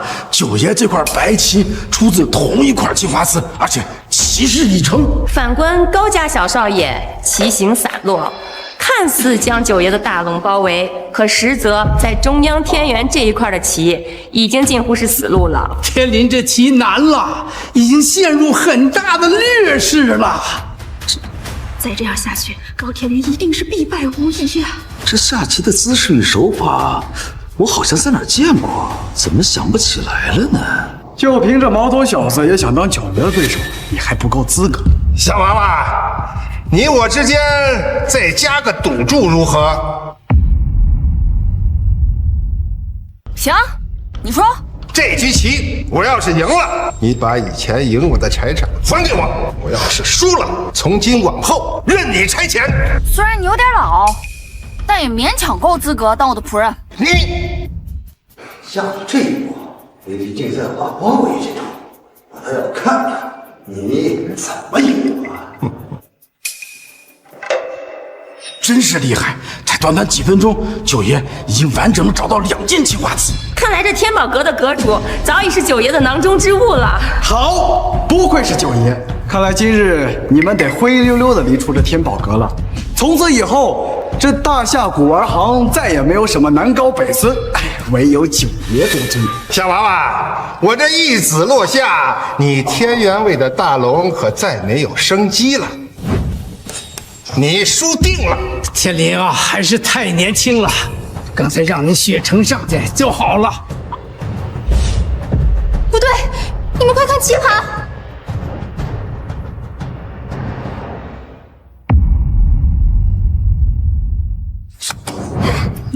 这不可能！你以为围的是我的骑士大龙，但你不知道的是，我真正的骑士大龙在这儿呢。我想起来了，当年神剑祖师与鬼眼天师那一战，祖师使用的就是这种鉴宝术。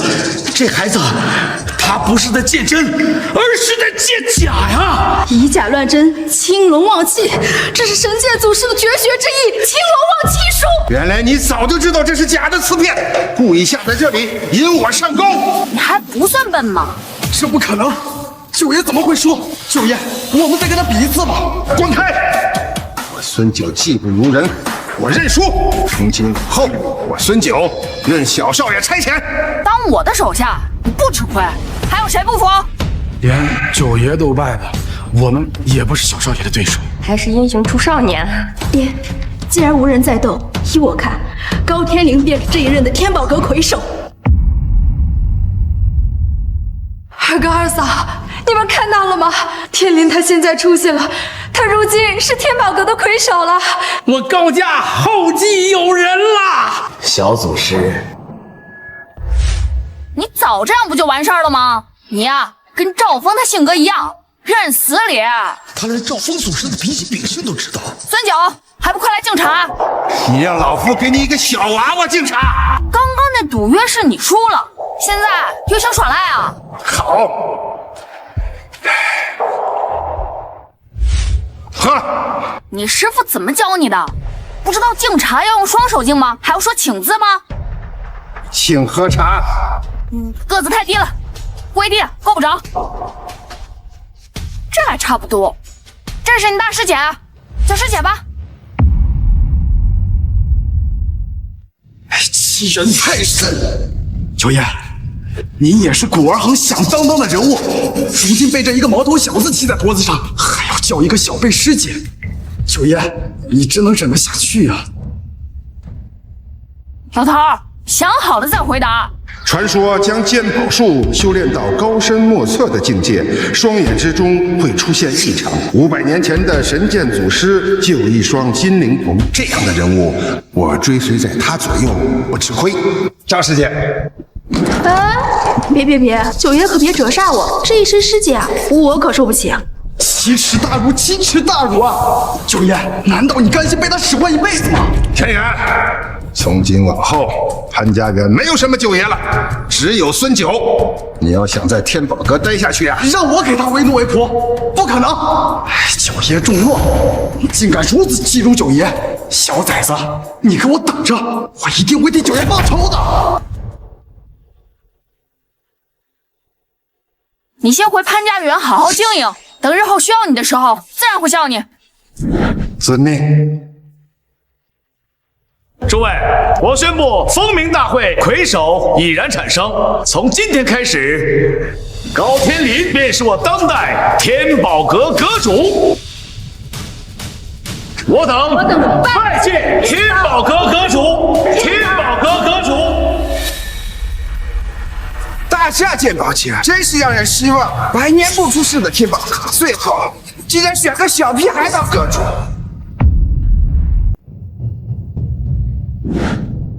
你是什么人，竟敢在天宝阁大放厥词？看此穿着打扮，像是从高丽国来的。如果我没记错的话，你是高丽国的朴载道。这道运气，莫非他是？赵小姐，3年未见，别来无恙。青莲，你认识他？此人是高丽国外宝阁少阁主朴载道，号称高丽鉴宝界最出色的少年天才。万宝阁怎与天宝阁一字之差？此人居然将风鸣大会的时候来到天宝阁，绝对没安好心。这是因为我高丽万宝阁才是正统，而大夏的天宝阁不过是个赝品。大胆！区高丽小国，哪来的胆子敢藐视我天宝阁？天宝阁源自神剑祖师，鉴宝行500年正统，你万宝阁又算得了什么？谁是正统，比的不是嘴上功夫，而是实力。我今天来最重要的一件事，就是告诉你，大夏鉴宝界根本比不上我高丽。哈哈哈哈！规矩很简单，3个次品。你们要是找不出真的，天宝阁从此就要在大夏出名，大夏鉴宝界以后都要以我高丽万宝阁为尊。小小高丽竟敢觊觎我天宝阁正统，说吧，你要是输了呢？输，我是不会输的。你要是输了，就围着大殿爬着学狗叫。果然，小屁孩心性，答应你又能怎么样？既然你是天宝阁阁主，那么你就先来吧。狂妄！对付一个小小的高丽人，还用不着小阁主出手。让我来。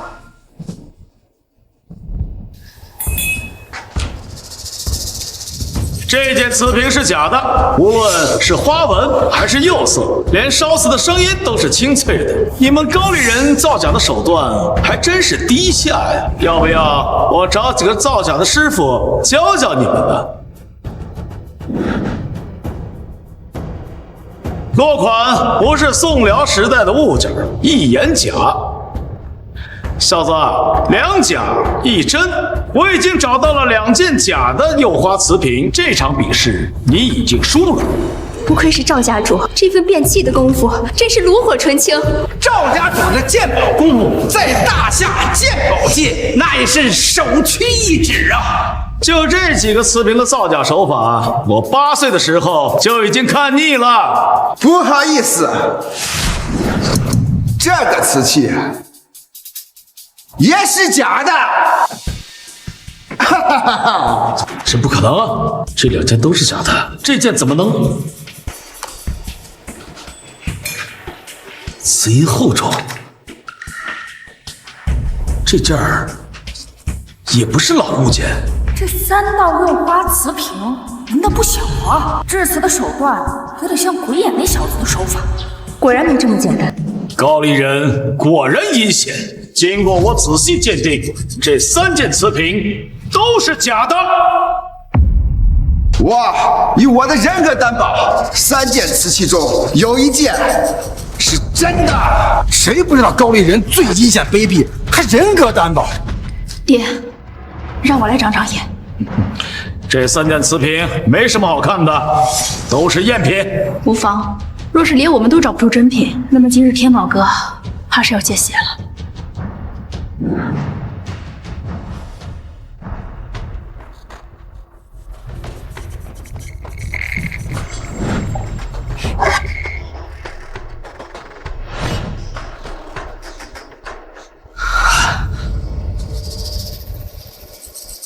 这是怎么回事？这3件都是真品！哈哈哈哈！一个破镜子鉴定出3个真品，看来神剑祖师的传承也不怎么样嘛。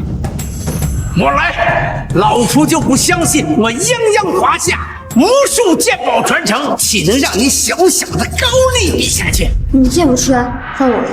你不是我看不起你们，也不是你们的鉴宝术不够高超，而是你们没见过这种造瓷手段。小屁孩，难不成你懂？请小阁主解惑。蹦跶的也够久了，是时候该收你们了。如果我没猜错的话，你们高丽国应该是鬼眼老头的传人吧？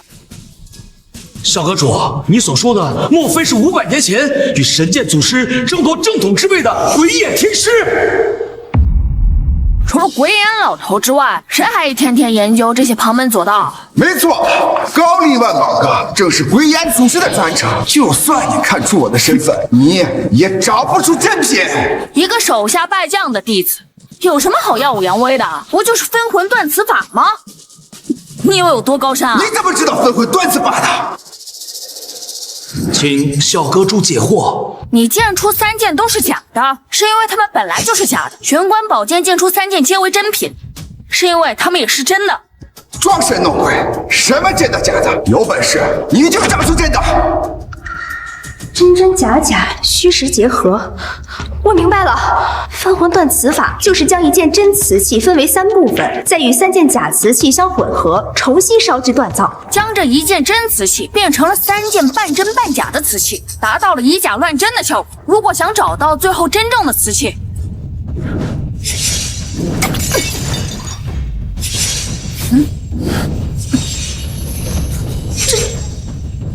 破而后立的这件就是真正的釉花瓷瓶。好邪门的断瓷手法！若大量赝品流入我华夏，那整个古玩界岂不是赝品泛滥？不愧是小阁主，连鬼影天师的断瓷法都能识破。天灵越来越出色，可为什么我却觉得他也越来越陌生？天灵小小年纪，可阅历与眼力却远超众人。有的时候，总觉得天灵就像是一个年过100岁的老人。没错，这件是真的。朴载道，小阁主找到了真瓷，这场比试你输了。不可能，分魂断刺法是我高丽万宝阁的不传之秘，你怎么知道它的破解之法？名声唬人点儿，其实啊，就是骗小孩的把戏。你高丽国区区弹丸之地，有一点点成就，就在这里沾沾自喜，岂不知我大夏地大物博，人杰辈出。小子，还不爬地上学狗叫，等什么呢？你如果自己不想体面的话，那我就帮你体面体面。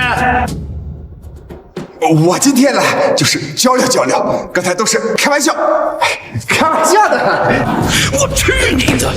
小兔崽子，我天宝阁最重规矩，你今天不爬也得爬。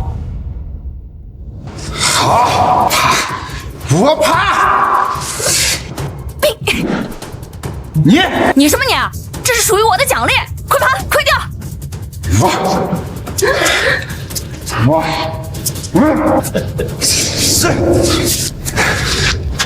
你们刚刚的行为是在向我高丽万宝阁宣战，等着吧！你们所有人都要为此付出代价。好久没像现在这样舒服了。天林，姑姑，你怎么来了？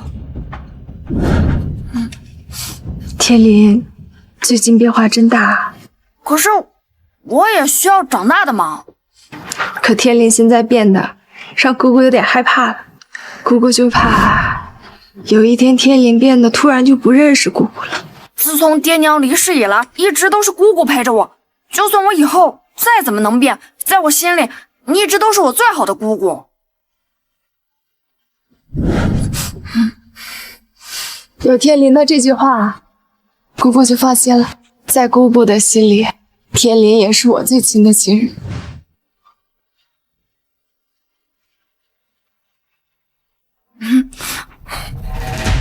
这众生是发生什么事了？天宝中连续7声，难道是有大难降临？小阁主，父亲有急事，请您去天宝阁大殿。这些都是从高丽流入我大夏的赝品。是，高丽万宝阁用极为隐秘的手法盗取了各大博物馆大量的古董，用这些赝品来以假乱真。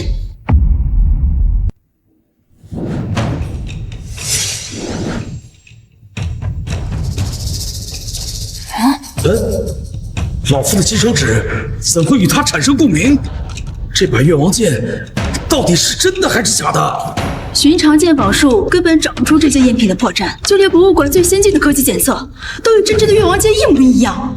这是鬼眼天师留下来的造假术，肃杀造假法。小阁主，溯源归真。这越王剑竟然是用沙子做成的！肃杀成型，无论是从外观还是从藏品的内部结构和材质，都与真品一模一样。这是鬼眼老头的核心绝学，想不到高丽万宝堂竟然有它的完整传承。小阁主，高丽境内这种层次的赝品大量流入大夏，若是无法妥善解决，大夏鉴宝界必然会陷入混乱。若是任由这些赝品流入我大夏，恐怕日后我们手里的东西就只剩下这些沙子赝品，而真正的珍宝都会被高丽所剽窃呀！就凭你们，也想破了鬼眼天师留下的造假传承？几位，好久不见了！看来上次给你的教训还不够深刻呀！怎么学狗叫上瘾了？还想再来一次？我说过，一定会让你们付出代价。这些赝品就是给你们大夏鉴宝界的一点小教训。把各地博物馆的珍品交出来，否则你们今天绝对走不出天宝阁！哈哈哈哈！听闻天宝阁500年前横空出世，今天老夫我就特地来讨教讨教。哼！我说你哪来的胆子？原来是找了一个帮手啊！阁下何必要藏头露尾，不敢以真面目示人？就凭你们几个小辈，也想看老夫的真容？你就是这一代的天宝阁阁主。这老头是冲我来的，可为什么他的眼神会给我一种熟悉的感觉？大夏的鉴宝头魁，竟然连老夫的一句话都不改进吗？说吧，你到底想干什么？血纹天生至阴至邪，这难道是传说中鬼眼天师的天生邪宝？没错，血石是高丽万宝阁的镇阁之宝。你到底是谁？算你们还有点见识。我身边这位就是万宝阁阁主鬼邪大人。以血石为妻，你敢不敢与老夫生死斗宝？说话的口吻还有神态，怎么跟鬼眼老头如此相似？莫非他是？对付你一个高丽人，还用不着小阁主，我来和你斗宝。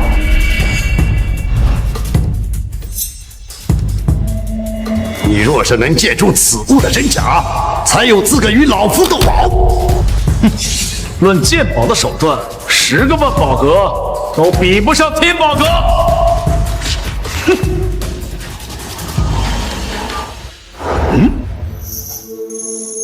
鉴宝童术，想不到爹的鉴宝童术竟然已经达到了童术外血的境界。这怎么可能？我怎么看不出这件东西是真还是假的？我的头好疼啊！你怎么了，爹？黑桃人面相，他有摄人心魂的能力，快点放下他！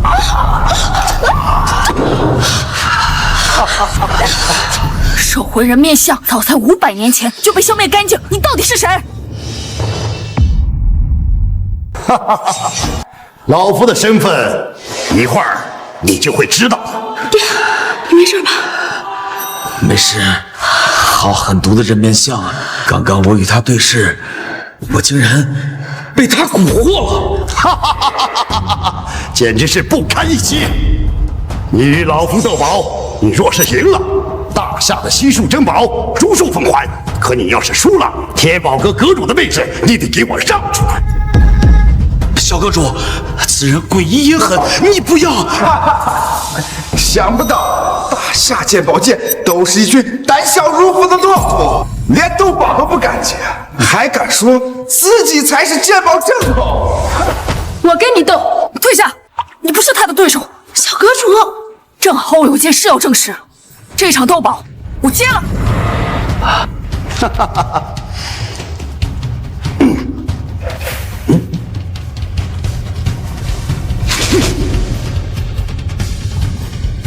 天灵不可以！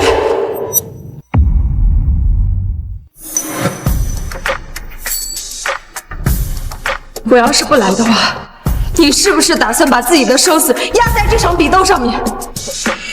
当年你爹娘就是因为这块破石头烧成5亿，我绝对不会允许你把命运搭在这上。我爹娘是因他而死。哦，老夫想起来了，6年前确实有一对年轻的夫妇来到了高丽，要与老夫斗宝。这2位天赋确实不错，只可惜呀！小阁主的爹娘就是被你给害死的。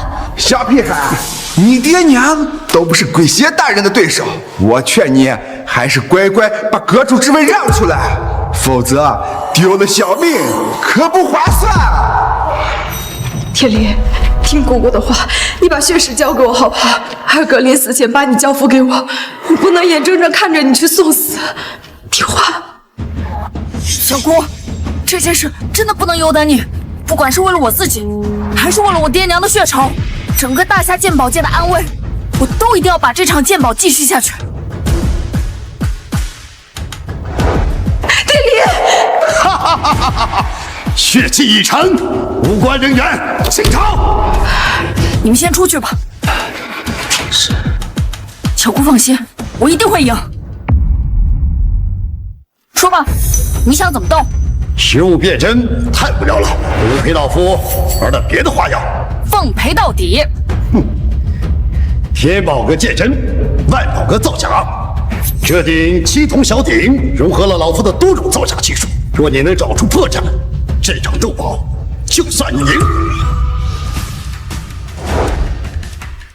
举手投足之间，都跟那个人一模一样，他究竟是不是？术竟然没有作用，这物件竟是无灵之物。错不了，他那对金眼就是金灵童。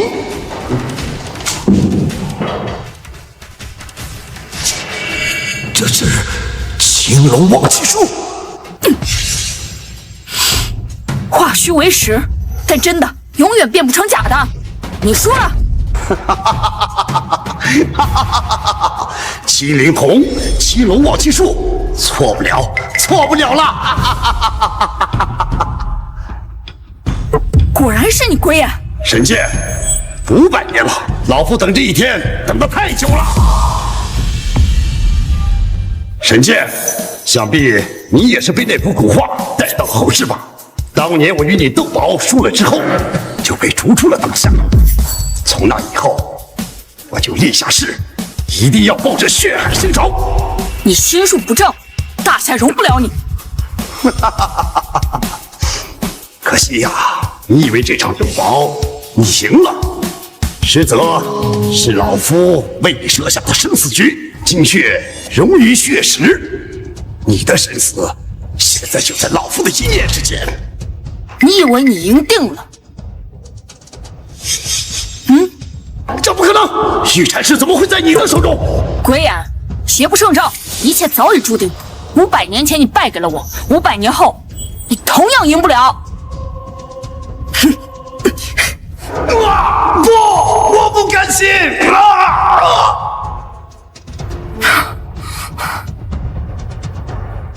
天灵，你可一定要赢啊！想赢鬼邪大人，痴人说梦。天灵，太好了，小阁主赢了！怎么可能？鬼邪大人竟然输了！想走，拿下！没受伤吧？我这不好好的吗？让姑姑担心了。没事就好，没事就好，没事的话，姑姑就放心了。追回珍宝的事情就交给你们了。谨遵小阁主之令。姑姑，我们回家。好，我们回家。老六神剑祖师，这么个说的，你不收下，你不能下，不收下。凤儿，你别吓娘。凤儿，你还认识爹吗？你不是我表姐，你不是我娘爹，你们是冒牌货，冒牌货，你们是赝品，赝品。凤儿可怎么办？医院也治不了，难道我们就眼睁睁的看着凤儿放下去吗？老祖宗保佑，保佑我的凤儿的疯病赶紧好起来！你们那般狠心对待天理，高峰如今变成一个疯子，都是你们自己造的孽。高峰竟然真的疯了，这心理承受能力也太差了。你居然还敢出现在我面前！凤儿变成如今这副模样，都是你和这个小畜生害的。高叔啊，我饶不了你！够了！当着列祖列宗的面，你要干什么？爹，你要为我做主呀！如果凤儿就这么一直疯下去，那我以后还怎么活呀？高峰如今变成这般田地，大哥大嫂，你们自问没有责任？你们自己做过的亏心事，真的就没有半点的悔过之心？我二哥二嫂在天之灵可都看着呢，他们又怎会轻易饶了你们？你少在这惺惺作态！要不是因为你和这个小畜生，我的凤儿又怎么会突然到了世界在这儿？天，他们把凤儿害成这样，你竟然打我！爹，你凭什么打燕红？燕红做错什么了？天林现在是整个天宝阁的阁主，而且雕龙之心是他破解的，而你们为了自己的私利，还恭维己有，说是凤儿破的，同时还陷害天灵。这回知道我为什么打你了吧？什么？他是天宝阁的阁主？果然就是你夺走了凤儿的前程！你一口一个小畜生，一口一个小畜生，难道在你们眼里我也是老畜生？老头这2巴掌打得舒服呀！今天当着列祖列宗的面，你们给我老实说，那天是不是马天林推下了山崖？我没有。闪开！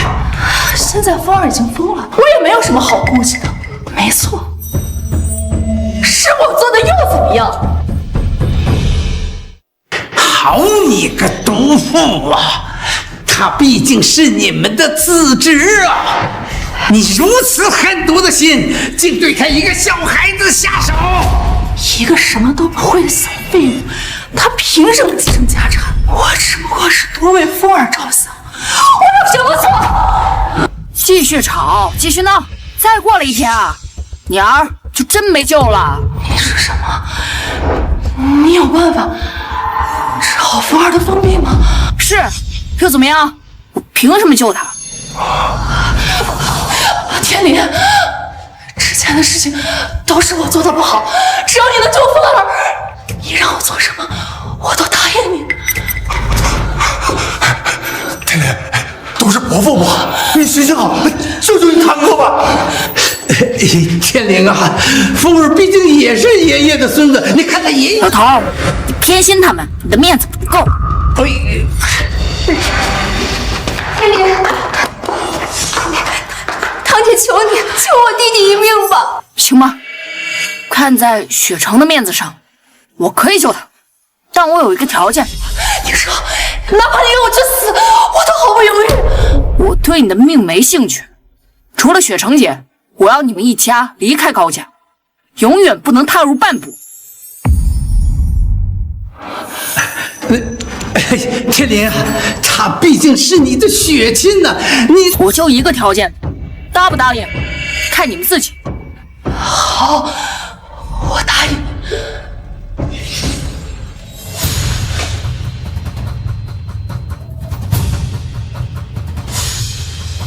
心病还需心药医治。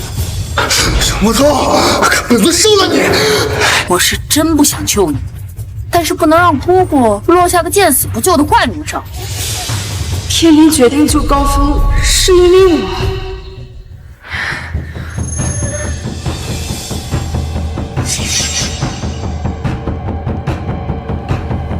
起来！传闻这玄宝杵不但是鉴宝的宝贝，而且还有唤醒神智的功能。今日一见，果然如此啊！当年唯有神剑祖师知道玄宝杵唤醒神智的用法。500年过去，天灵竟然也会。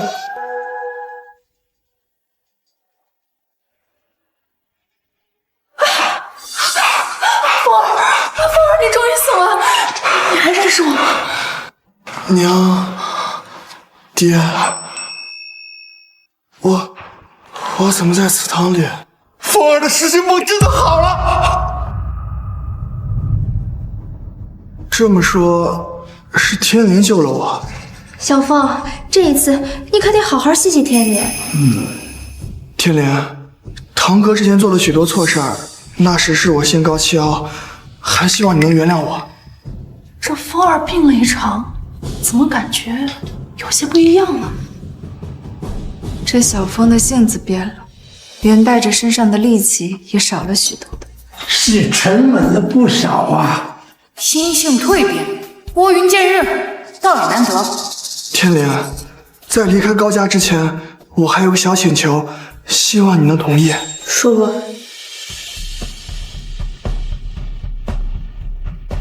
从小，我自诩为鉴宝天才，可直到遇到了你，我才知道我是井底之蛙，只知天上明月。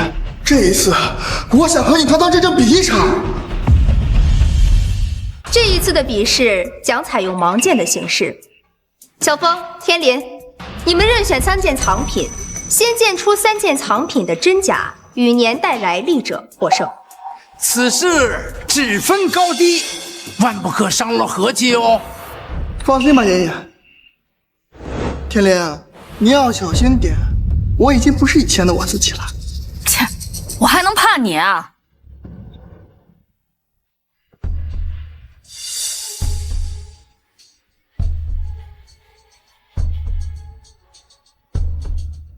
计时开始。这件砚台表皮厚，有天然眼状花纹，属于端砚，纹理清晰，雕工精细，属于明清叶的样式，这才是真品。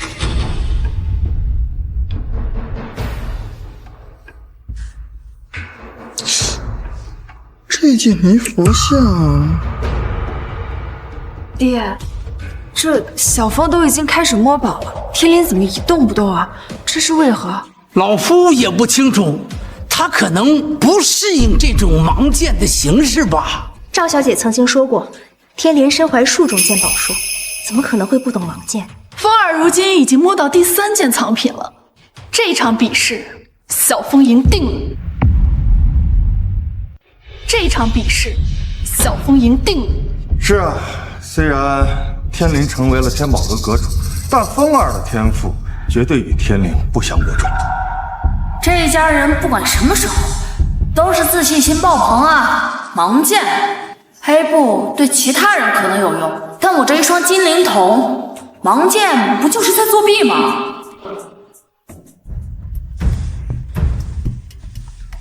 这一件，不管是样式还是纹路，应该都属于宋朝时期民窑制品无疑。3件藏品，2真1假，我已经全部品鉴完了。看样子天灵还没有开始，这场盲剑是我赢了。那可不一定，堂兄，你有点高兴得太早了。小峰比天灵快了3秒。小峰，你先讲一下这3件藏品的鉴品结果。明晚清山水砚，官窑真品。这件泥佛像属于近代仿古，虽然不是什么新物件，但仿制的工艺有明显的化学进展，距今不超过30年，是件赝品。不错，它确实是一件仿品，在盲剑的形式下竟能够品出是近代仿古，实在是难得呀！我就说小峰呀，一定行。南宋瓷碗，民窑精品，是真品。姐姐，不知道我刚刚的分析可否有差错？年份、来历，没有半点差错。天灵，到你了。他连藏品摸都没有摸，盲剑之下怎么可能说得出来？天灵，你刚刚没有屏保，难道是对我提出的挑战有所不满？我才没有那么小心眼呢。第1件，清早期紫砂鼻烟壶，真品。这第2件，上周刚烧的新瓷，仿汝窑形制，赝品。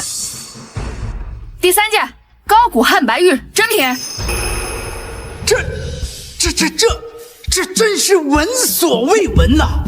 在盲剑的形式下，连藏品都不用碰，就能鉴宝。难不成是刚刚取下黑布，就能一眼品鉴3件藏品的来历？天灵能当天宝阁小阁主，名副其实。我不相信天下有如此离奇的事儿。他什么都没干，站在那里就能鉴宝。他刚刚说的一定有问题。天灵的品宝全部正确。什么？想不到这个世界上竟然有如此神奇的鉴宝之术，鉴宝这一行学无止境呀。不过你还是输了，刚刚我时间比你快，这场盲剑还是我赢了。对啊，风儿比天灵要快3秒，在品宝没有差错的情况下，风儿还是最后的赢家。这场比试其实是你输了。我输了？怎么可能？姐姐刚才确认过了，我分析的毫无差错。就是输就大大方方的认输，怎么现在还输不起了？雪长姐，这里有件赝品，你打眼了？我打眼了，都没问题啊。可天灵为什么说我看错了？天灵，你就别卖关子了，连爷爷都没看出来。哎，是哪个藏品的品鉴出了问题啊？这尊佛像不是什么近代仿古，而是真品无疑。什么？它是真品？我再看看。时间一长，土质越松散，稍微一碰就会留下灰。而这个泥佛像土质这么紧实，它怎么可能会是真品啊？小峰说的没错，从佛像的纹路来看，有明显的机器做工痕迹，这怎么可能是一件真品？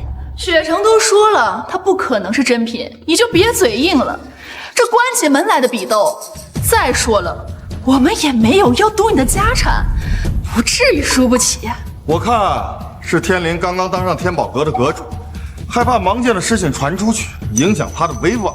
天林，你放心，我们呢一定守口如瓶，输了就认，我们是血亲，不丢人。真品变不成假的，我为什么要认输？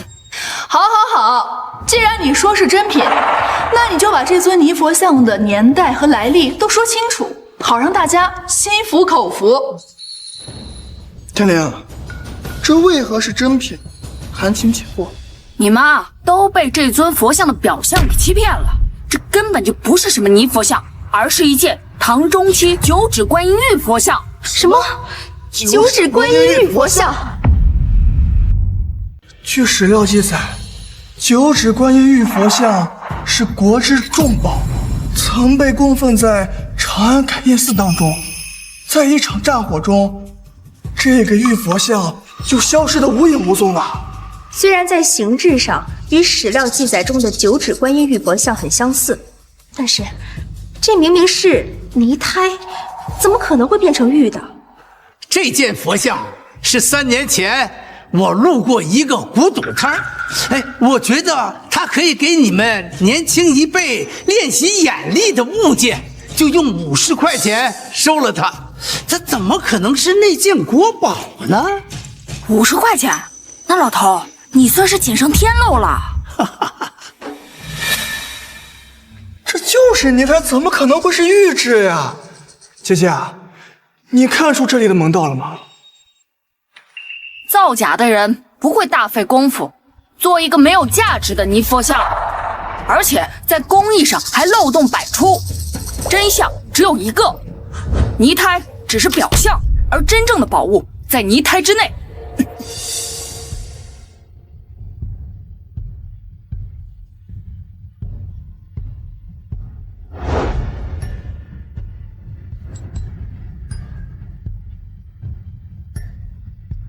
真身在假身之中，真相在假象之后。这居然是真的！姐，这就是史料中记载的九指观音玉佛像，栩栩如生，巧夺天工啊！所有人都看不出这泥胎的本质，他到底是怎么看出来的？我算是看出来了，这天灵啊，在鉴宝行当的天赋啊，比起传说中的神剑祖师，怕也是要平分秋色了。我看我们以后还是别自讨没趣儿。我输了，输得心服口服。爹娘，我们走吧。天灵，可不可以？不可以，做了错事的人就是要付出代价。爷爷，你保重身体。小姑，你保重。我们走了。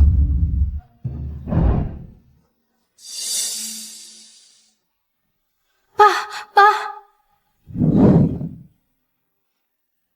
天林呐，爷爷老喽，以后高家的事儿全靠我们天林喽。